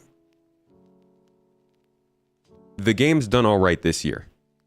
In terms of features coming into the game, I think it's done all right this year. That comes with an asterisk because 3.18 was supposed to be in the game last year, but I didn't judge last year based on the idea that 3.18 made it in. So I'm judging, obviously, this year based on the idea that 3.18 is in this year. And I think the first half of this year has done some pretty solid work in improving the game, but it has not delivered the things that we had our expectations set on. That being said, the rest of the year holds some promise. It's just not. It's also a little bit concerning that we haven't seen more information on some of the stuff we're expecting this year. C+ here? Nah. I would say overall, probably a solid B. Communication-wise and stability-wise, I'm factoring that stuff in. Features coming into the game, though, B+. Like, the cargo refactor has been huge. Salvage gameplay has been freaking great as a group. Racing has been pretty solid. Overall, I think those things have been pretty useful.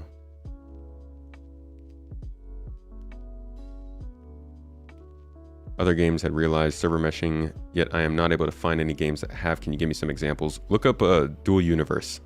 That would be a good example that plenty of people know of that does server meshing stuff. And I think Scavengers was running on Spatial OS, but I believe that project got shut down.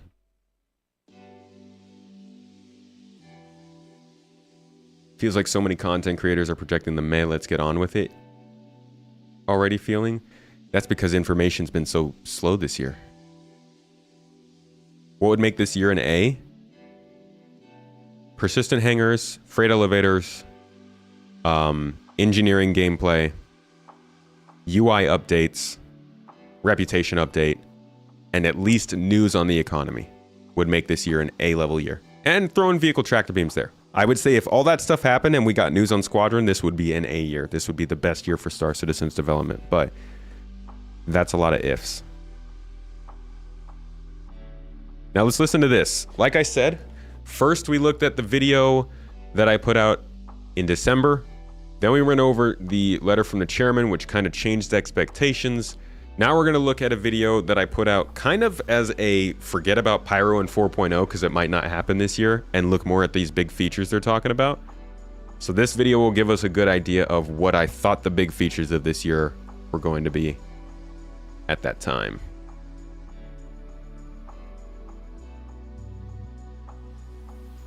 I think Turbulent joining Cloud Imperium is awesome. Haven't looked at leaks yet, no. All right, let's see what this has to say. Don't embarrass me.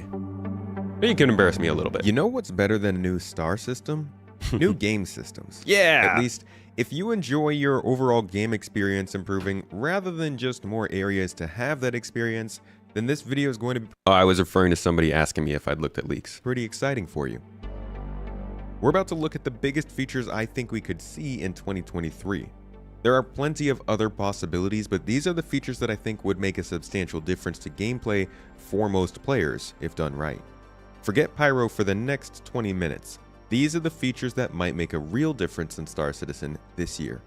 And if you want to win a Drake Corsair with a copy of Star Citizen, stick around until the end of the video. Thank you for coming to my Tomato Talk.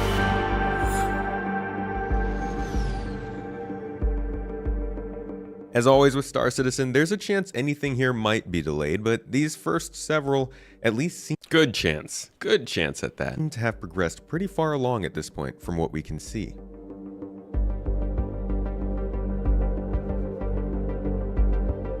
Now, I'll admit, this first one is a bit of a free pass. It's pretty ambiguous, but I'll explain. I think a game's new player experience should focus mainly around a few key things: interaction, information, and onboarding. These three things are constantly being updated by smaller additions, like the hangar number indicator that tells you where your ship is, the indicator that points towards the ship entrance itself, the certification missions that you start to climb up the reputation ladder of a profession, and even the journal that introduces you to your current location, jurisdiction, and topics of interest. All of these features present the player with information they can act on, an introduction to something they'll be doing pretty often in the game, and a better understanding of how the game universe itself works. In addition to these features, Star Citizen has a bit of this sprinkled around, but there are some huge holes. Walkway signs, for instance, will take you where you need to go, but the game never really introduces you to the idea of needing to use them, something that isn't really done that much in games, so might be good to teach. You can also easily interact with objects using just the F key, but that's also not clearly communicated at first glance. Everywhere you look, you can see signs that there was never a concerted effort to make this first 30 minutes of the game simpler. This year, I believe 2 other features also on this list will help to solve those problems: scanning and a new interaction system. But since we'll be getting to those soon, I'd also like to point out the intense realization by CIG over the last year that they really need to make this experience better. Bit large complaints on the PU, just getting in, new person getting into the game, like, how do I get out of bed? How do I do some basic stuff? How do I understand? You know, right now it's sort of trial by fire, I mean, but you know, we need to make that better. And so that is actually one of the big things we've been focusing on, and the player interaction system. It's on the monthly reports, it's in the video reports, and the progress tracker even specifically points out the first 30 minutes being a focus. I fully expect to see a meaningful change in the new player experience this year, maybe not everywhere, but definitely at ArcCorp and possibly at Loreville. I expect it to include things like small tutorials around the shop experience, interactions with objects, and getting started in the verse with missions and travel. Things that should be taught to the player, but haven't been because they've just changed so much in the past. But with things like commodity kiosks, a better interaction system, map systems, and scanning coming into play now, I think they're feeling confident they can get something substantial for all the new players coming in. And while it will update the new player experience, the complete system won't be implemented until closer to beta in order to make sure it's fully featured.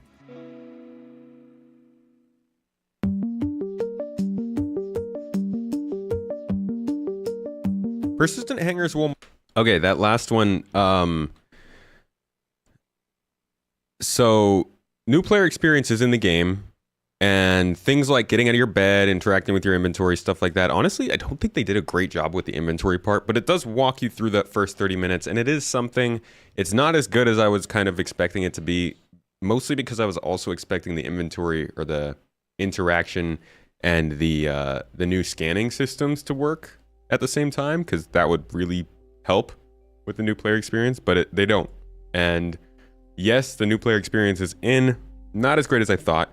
It's also not coming to Loreville. It's likely going to New Babbage next, but it did show up at ArcCorp, so +1 on that. We'll update the new player experience. The complete system won't be implemented until closer to beta in order to make sure it's fully featured. The guy talking was the CEO of the company, Chris Roberts. Persistent hangers will mark another step forward in player ownership in the game. While you can spawn your ship to any hangar in any city, that hangar has no history, much like each shard before 3.18. And just like with PES, persistent hangars will allow you to leave whatever you need inside of your hangar to retrieve later. The first step would likely be to make this work for cargo and commodities, but I could see this expanding from there. Even before HABs, these hangars will act as our homes in the verse where we can relax with friends and keep our belongings. We'll use freight elevators to load cargo onto our ships, as both features will come with the second step of the cargo refactor. We will also be dedicating time. Don't know if that's true anymore. I would hope so, but persistent hangars again seems like it's further out than freight elevators. And money to physically loading cargo ships. But they must be included together.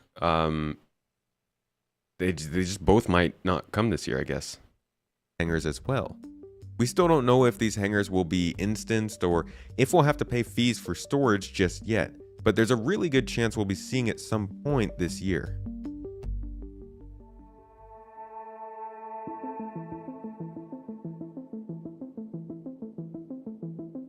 Along with FPS scanning, the interaction system is one of the key features that could really improve the experience for new players. It's gone from the horrible use key way back in the day to the way too fluid inner thought system to the better but kinda unintuitive system we have now to what we've seen recently to be a prototype for the next iteration. During the presentation at CitizenCon, CIG acknowledged how important this is to the huge increase in new players entering the game over the last year, and old players like myself that, well, still forget the controls. And while I hope this will be customizable in the final form, I'm sure this is definitely not that final form. So expect to see a more polished version sometime this year before it's introduced. This kind of addition would go perfectly with lockers, which are the next step in physical inventories and would allow us to have loadouts and easy to access saved sets of equipment. But maybe then I'm just getting too wishful. Okay.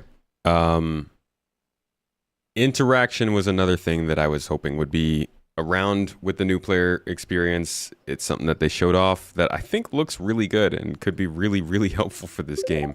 Because you look at things and you don't know what you can interact with. I mean, you do, like this, but not from a distance. So that's one that I'm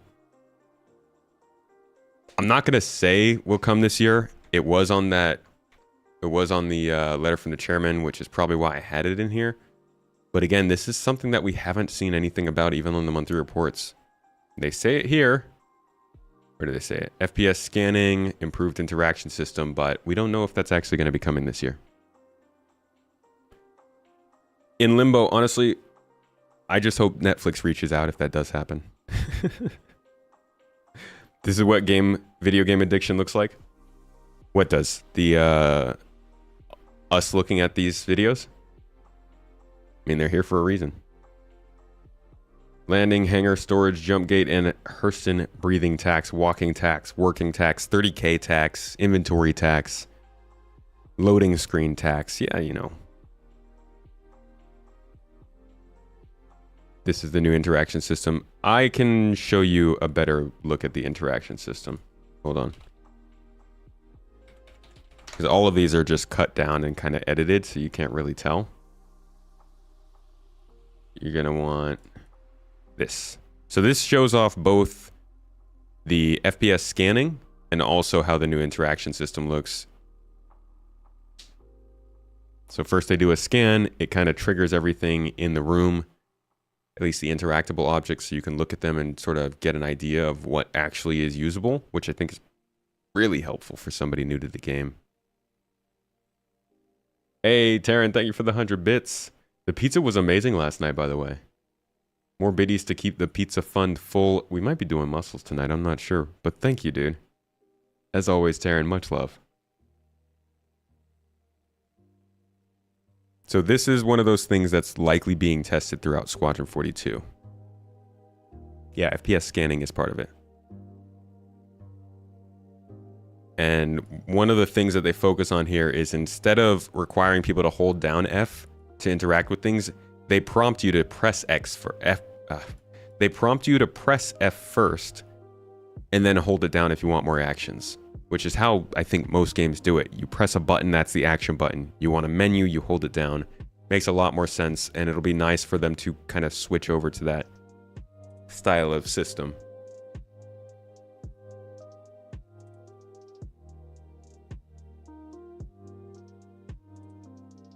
All right, next up. You know what's better than Wait, don't do that. Here we are. Okay. God. We are not using YouTube for this. Stupid ads. We are using our regular player.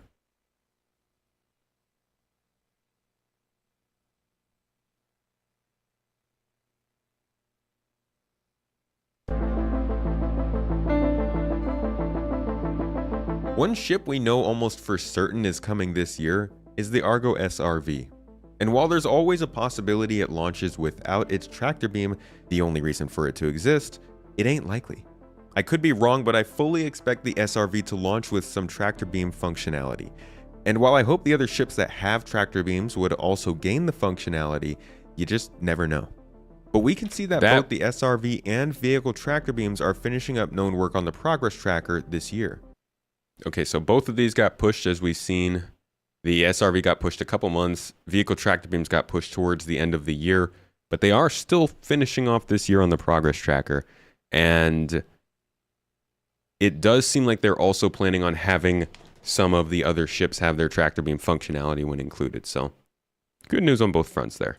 We've seen the tractor beam and the SRV both teased, and ships generally don't launch without some kind of use anymore. While we've only seen the ship in the late gray box stage up until this point, we can tell there's literally nothing else to this ship besides a bed and a tractor beam. So there's a good chance that both will work by the time the ship launches. With the persistent hangars and cargo refactor likely bringing in larger boxes to Star Citizen later this year, this is looking like almost a necessity and a certainty for Star Citizen to make that work, along with yet another introduction of a new career path in the game, the Space Tug. You'll be able to pull around ships, mineable rocks, salvageable derelicts, and more. You'll also be able to assist large ships in escaping atmosphere and drag objects through quantum travel. It'll open up a lot of possibilities for sandbox gameplay, and is going to make cargo hauling and manipulation much easier. Still think that's a possibility for this year. I do hope that when we get it, we also see additional cargo gameplay coming in. Is this a new meta doing a reaction video to your own videos? No, I am trying to judge how the first half of this year has gone based on what we thought. Going over my own videos as well as the letter from the chairman at the beginning of the year to get an idea of what our expectations were, where we are now, and what can happen for the rest of the year. I don't like watching my own videos. Hope they finally add missions for cargo. Sounds like they're working on them at least.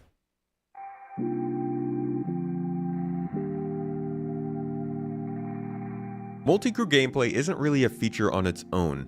Kind of like the new player experience, it's a group of features. In this case, fire hazards, their respective fire extinguishers, life support, and resource management. Each of these features has either finished or will finish current scheduled work within a few months of this video. That's why I say current scheduled work when I'm saying these things in the video. We've seen these features shown off in quite a bit of detail in development environments.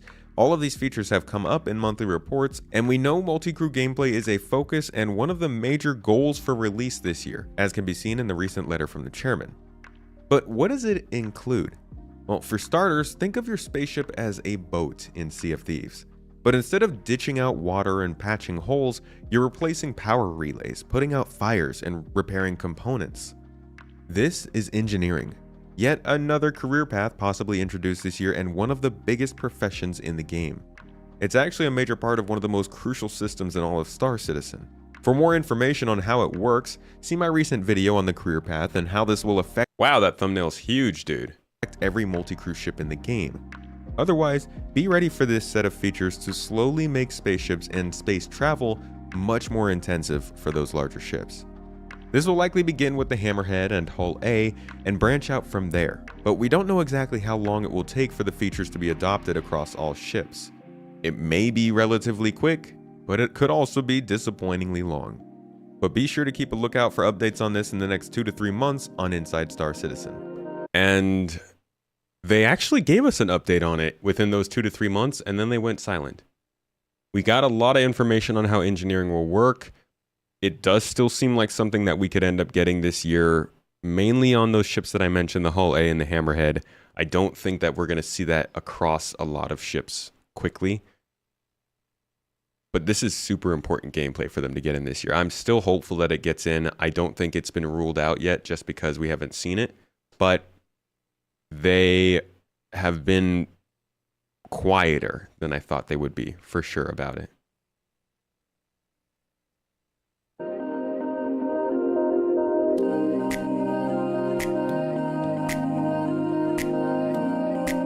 FPS radar and scanning is one of the best things that can help newcomers understand the game around them. I think this change is going to feel as natural as the money transfer app or the inventory additions, and it's going to make it much easier to play the game for long-term veterans as well. But don't expect a full mini-map. Momoto, we will be messaging you after the stream on your HUD with this particular change. This is more about detection than it is about map markers, and we'll talk about those later. The radar system will function as a far-field decibel meter. We haven't seen it in action, but we've seen this referenced even back in 2019. Not only have we known about the concept of this for quite a while, FPS radar and scanning has actually shown up on the roadmap a couple of times in the past. Some of you may remember that this happened with salvage. However, just like I've said over the last year, seeing a feature like salvage show up on the monthly reports, in Inside Star Citizen, and actually in visual form generally points to the feature actually coming to the game, as we now see in 3.18. So looking at FPS radar and scanning and being skeptical of it coming this year is reasonable. But I would point out that we do have a lot better idea of what's happening with this feature in the last 6 months.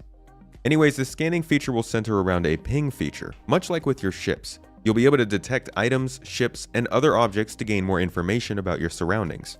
Not a new idea by any means, as we've seen it in other games, especially in the genre, but a huge step forward for a game like Star Citizen where you literally can't even tell what ship you have. I am truly unsure of when this feature might be ready for the persistent universe. Scheduled work on the feature finished up last year, however plenty of work needs to go into preparing it for the PU, as the initial version is made for Squadron 42, which always comes first. So as Chris mentioned in the letter for the chairman this year, expect later in the year if it does end up happening. Still expecting later in the year if it does end up happening. But again, it literally just keeps coming back every time to the fact that they're not talking about or showing us any of this stuff, so it's so hard to know for the second half of this year. I do think this is the kind of thing they want to get in this year, though. It's yeah, I don't know. Keep it on the list of hopefuls.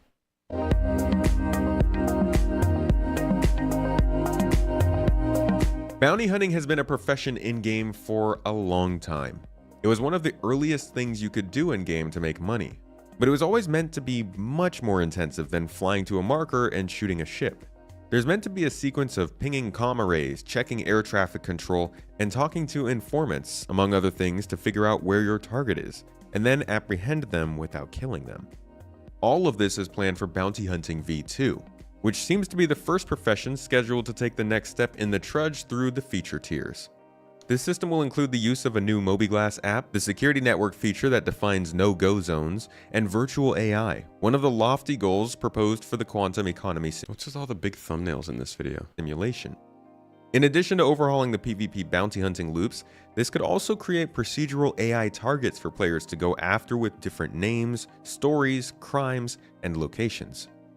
At this point in development, I don't expect this to be too expansive, but it should give us a look at the quantum simulation, and hopefully some better player-to-player interactions like a fireman's carry, as it has been confirmed in a monthly report that this will require things like rope and tying and, well, you get the rest. Again, don't expect the whole game to change with this, but it could end up being a very positive sign for the future of all professions, or it could end up being a bunch of tailor-made missions. We'll just have to see. I'm also curious how the Mobiglass app will work out with this, but we'll talk about that later. Bounty Hunting V2 is, as far as I'm aware, still supposed to work like that. We haven't had any major updates on it yet, though. We don't know what's going on with virtual AI, if the quantum simulation is ready to support it, or what. Bounty hunting is one of the things that I think is least likely to come this year, though. And it is possible that they're keeping all this news for CitizenCon, but the way I feel about it, they should be dropping little hints and previews of these things throughout the year at ISC, and then giving us a full display of them working in-game at CitizenCon, so that the people who are following all year long still have a reason to follow all year long. And then CitizenCon is just used as the major update for people who only check in once a year or every few months or something. You can't just rob us of everything just because you want to make a blast at CitizenCon, you know?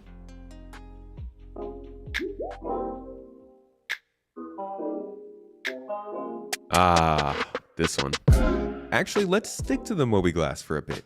You know what the worst feature in the game is right now? Oh, I know. Well, I guess I kind of spoiled it with the chapter title, but it's the star map. It was just built for a different game. A game that was just a static orange backdrop called Crusader, a lonely space station called Port Olisar, and a few other local destinations. Yeah, the game used to be small. Now it just does not get the job done. There's no search, no placeable map markers, the graphics are outdated, there are tons of big usability issues, etc. We need a new star map, and CIG knows. We've seen the concept images from way back, and we've seen some of the newer mapping tech they've shown off for local and interior maps. This stuff looks really good, by the way. I hope we see more of it soon. And we know it's been worked on via the monthly reports for at least the last 18 months, with work dating back on the progress tracker even further. And between the clear focus on VFX regarding star map development on the monthly reports recently, and the ending of currently scheduled work, it's possible this is actually finally close. And we aren't just talking a star map here. From CIG's own descriptions, this is a map that goes from the stars down to the bunker you're about to raid. Those local maps I showed you earlier are part of the same mapping system, just at a different scale. Every cartographic need you may have will be handled by this new app, including that minimap. But even now, after all this time, we still lack the details that matter. Will there be search, filtering, automatic waypoints, variable routes, placeable markers? There are still so many questions left unanswered that have been mentioned in passing but not specifically confirmed. It does seem to be on their list of goals for the year, and considering some of the things they're working on as I mentioned, it sounds like it might just be ready. One of our biggest problems might be solved this year, but don't get your hopes too high just yet. It's not going to happen until it's happened. Amen to that, buddy. I hate listening to myself in the past, telling myself not to get my hopes up, and then realizing now in the future that it was a good idea not to get my hopes up. The star map, man. If there was one thing I wanted out of this whole list, it would be the star map. I'm gonna throw a freaking party in the city. I'm gonna go invite people from the city. Be like, come over to my house, bring alcohol, bring kebab, bring baklava. They released a new star map. God, I don't know if that's coming this year. Once again, that's another one that like they're talking about a lot with Squadron 42, and we know they have something for it. They were polishing this thing last year. They were putting stuff in the monthly reports about polishing the star map 5-6 months ago. So this is one that they're no doubt using in Squadron 42. I would love to hear something about it, anything about it, but again, they're not sharing this year. Silly Steve, thank you for... Whoa, extra supporter. Yo, I see you. That should be getting you a... I think that should be the tier that gets you a spot on our referral code randomizer. Patrons and YouTube channel members of a certain tier get added to our referral code randomizer you could find down below the stream. So whenever somebody types in jointomato.com to get started on Star Citizen, it'll take one of our supporters' random referral codes, put it in the link, and you guys will get the bonus for that. So thank you so much for becoming an extra supporter on YouTube. Hope you enjoy that. You should be hearing from one of us soon. New star map is a myth. It's just that good. Matt has a golden ticket. Sorry to hear. Matt got the golden ticket. All right, AI improvements is another one we heard about at the end of last year.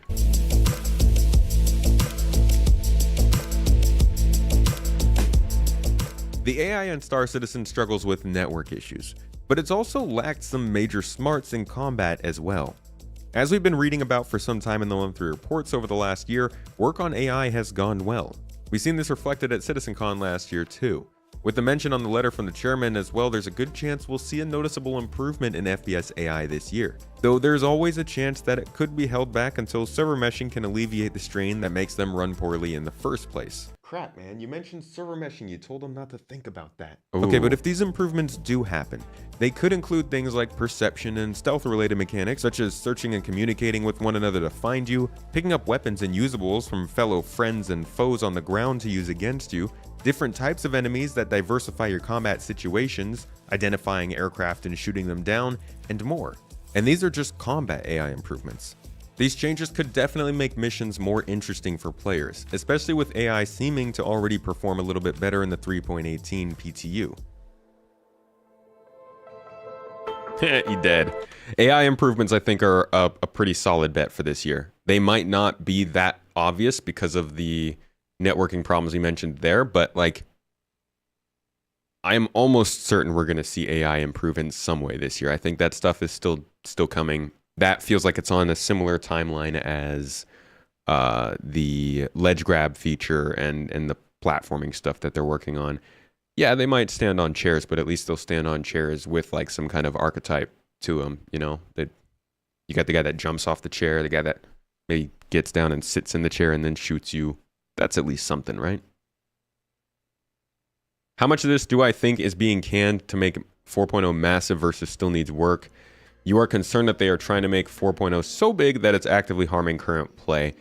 I think what would happen with this stuff would be it being delayed to 4.0 to make that patch bigger. I don't think that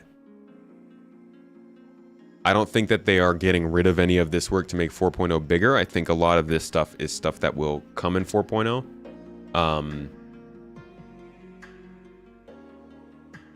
I think they are still launching features as they're ready. I believe that if freight elevators are ready this year, they will just launch them this year rather than waiting until 4.0 to put them in. There are certain things that seem like they are definitely coming at 4.0. Things like the star map, quantum travel improvements, obviously pyro. What else? Possibly bounty hunting. I think there are certain things that are definitely set for 4.0, but a lot of this stuff I don't think is going to wait until then. Standing on chairs is an AI problem. It's a server problem. I mean, it is. Every time they fix that problem, it's always been on the networking team that's done it. Granted, it's based on how the AI logic works because of the servers, but, you know. Brain damage, what's up? How you doing today, buddy? I don't think we're getting 4.0 this year, no. No more QT into planets, hopefully. I hope not. All right, the new Moby Glass.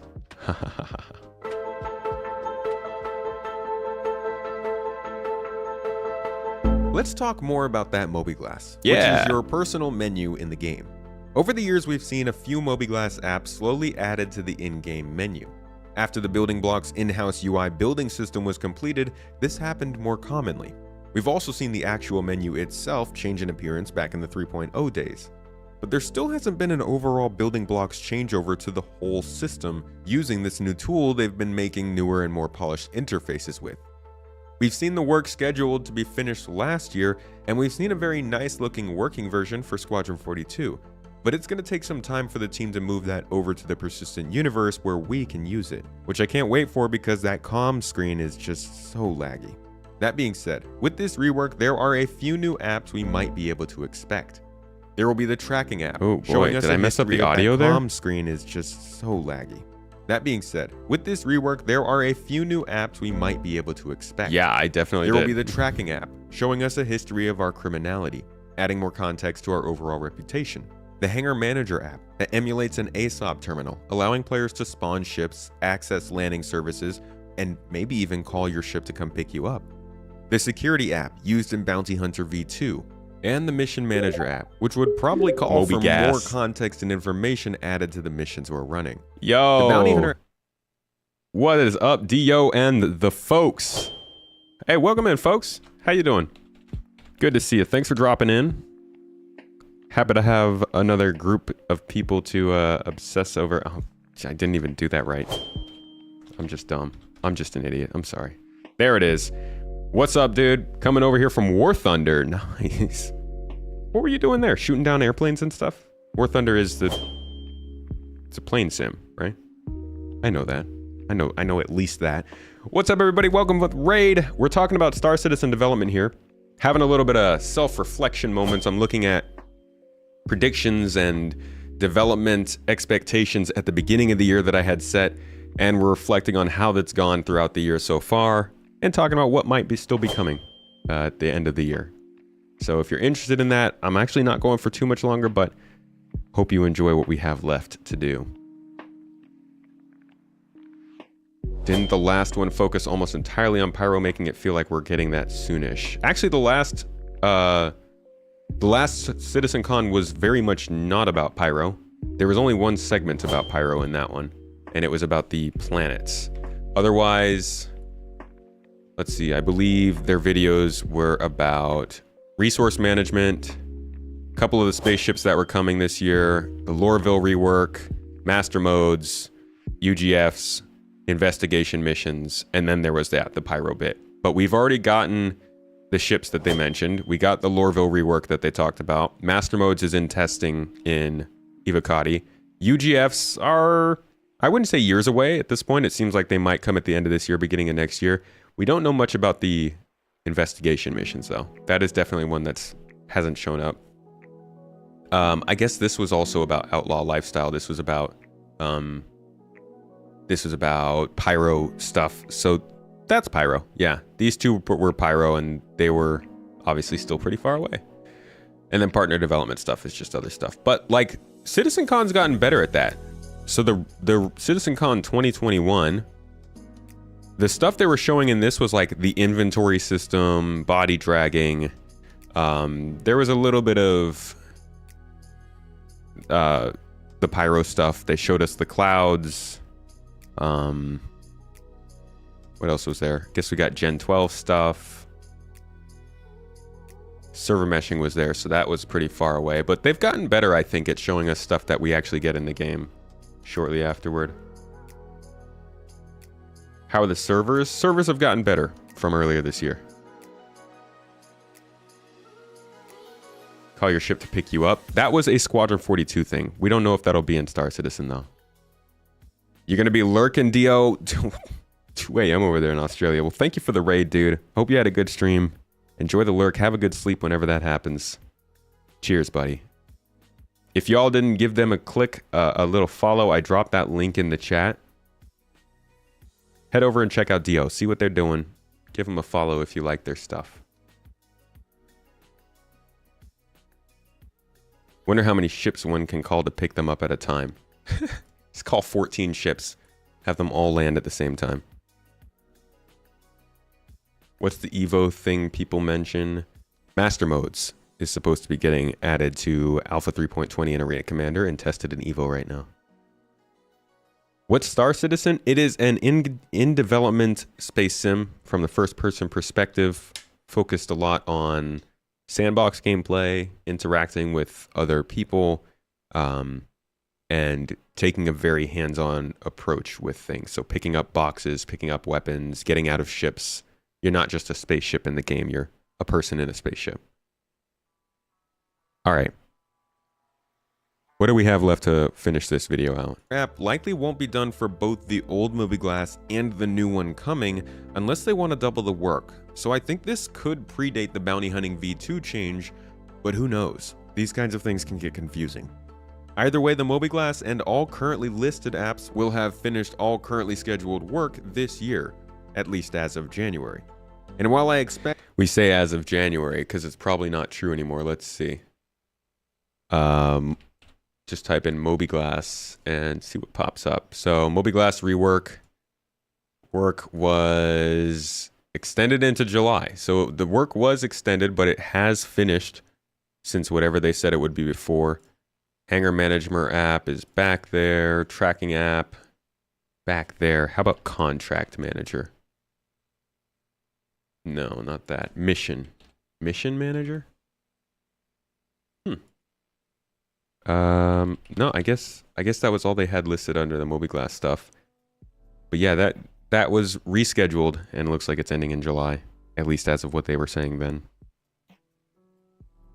Can I outline master modes? Sounds like what DCS does with some Navy aircraft. It just limits your speed. So combat speeds go up to a certain amount, and you can't go any faster, but you have shields and weapons. Once you want to go faster, you have to switch into a different mode, which eliminates shields and weapons, but allows you to reach a higher speed.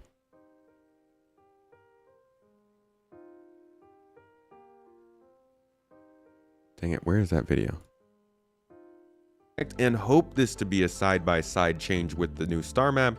It was not specifically mentioned as a goal in the chairman's letter, so it's all up in the air with this one. Y'all keep an eye out, but don't keep your hopes up. Quantum travel. I think this is probably the last one. Finally, the feature I am least sure of here. The quantum travel experience is much like the Mobiglass. Old. It got an update with the third phase of development about the same time as the Mobiglass. In Alpha 3.0, planetary jumps, extended jump ranges, and changed graphics gave us a nice refresh for the time being. But we knew there would need to be a finalized model at some point. As the game expands into new systems and changes in other ways, the travel mode needs to account for much larger distances, a different philosophy about how long we will be in quantum travel and other types of travel, like quantum boost. It needs an overhaul, and we've seen that work creeping into monthly reports over the last 5 to 7 months. The schedule. So that's what I was talking about earlier in the stream. They've been talking about changing quantum travel. They just haven't shown it to us. This is another thing that'll probably come with 4.0. Work seems to be coming to a close pretty soon. And if all goes perfectly well, it may go to testing in Squadron 42 for a few quarters. That being said, we know nothing about this feature. We don't know if it will look like the current version but better, or like the newer cinematic videos. We're not sure if it will be the same speeds, or how group quantum travel will end up working. It wasn't mentioned at CitizenCon or in the recent chairman's letter. The only signs we have of this are the monthly report and the progress tracker. So not high in confidence, but maybe we'll hear some update. It does seem like a feature that's still far off, but there are a few signs and related features that we've mentioned earlier that seem possible for the end of the year. But more than likely, this will be something we see in the more distant future. Yeah, that's definitely one that feels like it's coming with Quantum Boost and likely with the new star map. I think all of that stuff coming at 4.0 is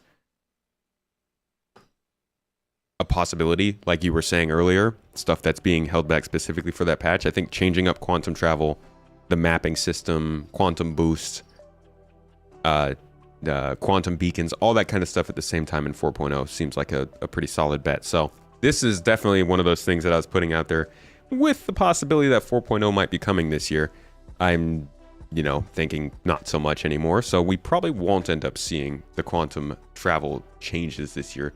But between all these things, I think there is a good opportunity for some good stuff to still show up. Resource management, freight elevators, vehicle tractor beams, AI improvements, the platforming stuff, and maybe some other things that have to do with character settings and weapons could slip in. There are a lot of smaller features that are also being discussed on monthly reports, but those are like the big hitters. So I think this year has been good with features, has been bad with communication and setting expectations, but has still plenty of potential for the second half of the year. I still think this could be the best year for this game, especially in terms of just how much gameplay has expanded. But I don't know, I think not until CitizenCon are we going to really have a definitive answer on how the year has gone, which is fine. We're halfway through the year. Makes sense. Jen, dude, hey, how you doing, man? I hope you're having a good time. Hope work's treating you well, and everything is solid for you. We've just been going back through expectations from the beginning of the year and how they've panned out so far. Change happened to physically represent quantum. Make it so traveling at really fast speeds can still detect objects. Right, and they've been talking about quantum obstacles because of that. Doing good, secured a flat in Manchester. So you're excited to get closer to the office. By the way, CIG absorbed Turbulent. Sent me a link. I heard about that. I've got to look into that a little bit because that's interesting news. In fact, that's on here, right? Why don't we finish off the stream taking a look at this real quick? So we have some very exciting news to share with you all. After more than a decade of a fruitful partnership and years working together in the trenches to build something in the industry has never seen before. They're talking about Spectrum. We decided that it was time for CIG and Turbulent to finally and officially join forces. Okay. We entered into an agreement several months ago, but have now completed the arrangement to merge our companies. Okay, so this is the end of what they introduced us to, the beginning of the year. We first met Turbulent's CTO, Benoit Boujager, and CEO, Marc Boudet, back in November 2012. I don't know how I did on the pronunciation. I tried. We had just launched our crowdfunding campaign, and not wanting to be beholden to Kickstarter, decided to build our own website that would allow us to continue our campaign, as well as develop a platform to engage with our rapidly growing community. As is well known, the initial response...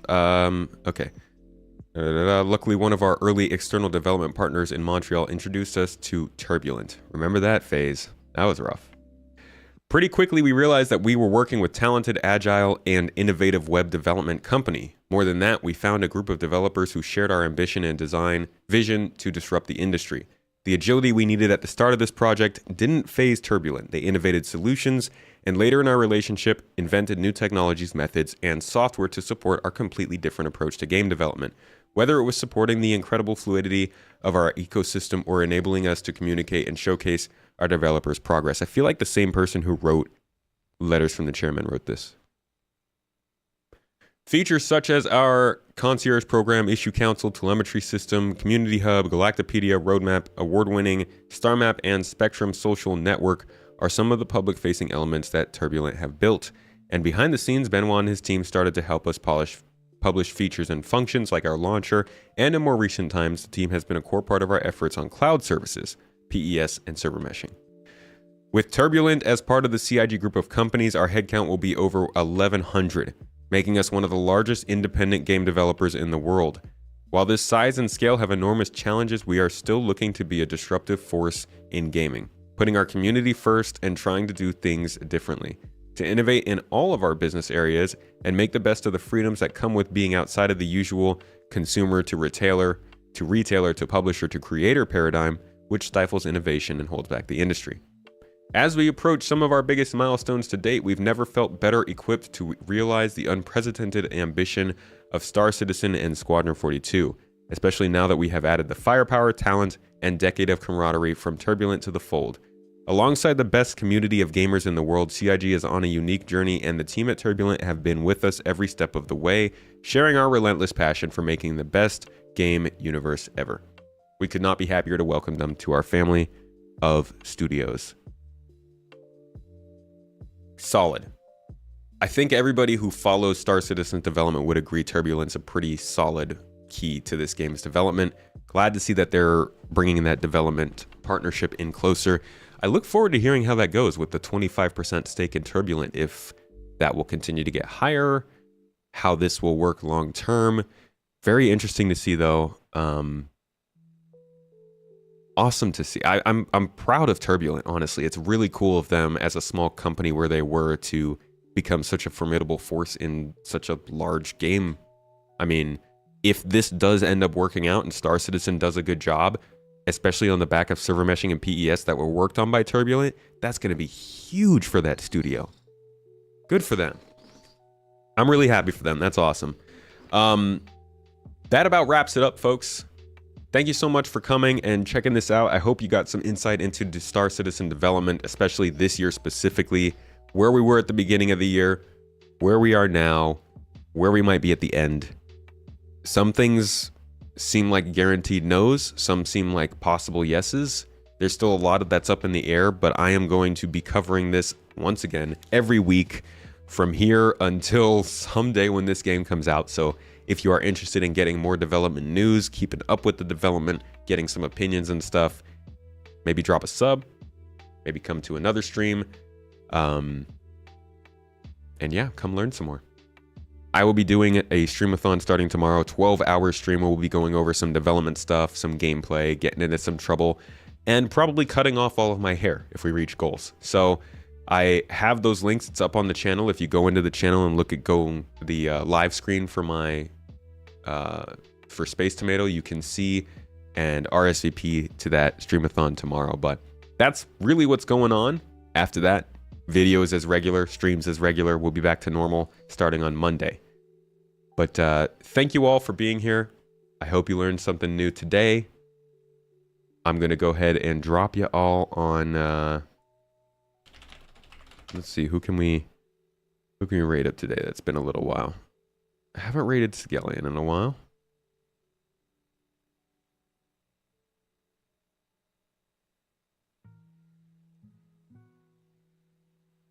Tyrus, thank you for gifting out that membership, dude. Finishing us up. I appreciate it. I'll send you all over to Sigelian. Doing some Star Citizen gameplay. Here's hoping for a fruitful rest of the year. Indeed. HC is doing a player stream? Okay, hold on. Can I raid HC? All right, cool. We'll raid HC. Thank you for the... Oh, it's Anna's birthday. Guys, Y'all keep hitting me with the suggestions. Okay, if it's Anna's birthday, we'll hit up the birthday raid. We'll get HC next time. Y'all make this so complicated. Only being involved in the project for a year and 6 months is the best move they could have done. Should have been done some time ago from what you understand. Well, it's good to see, and I think it's a positive for the community. I look forward to seeing what Turbulent does with more closely partnered development with CIG. Anyways, once again, folks, thank you so much for being here. Hope you enjoyed and learned something new. I'll catch you all tomorrow at the Streamathon. Have a good one. Bye, Zo.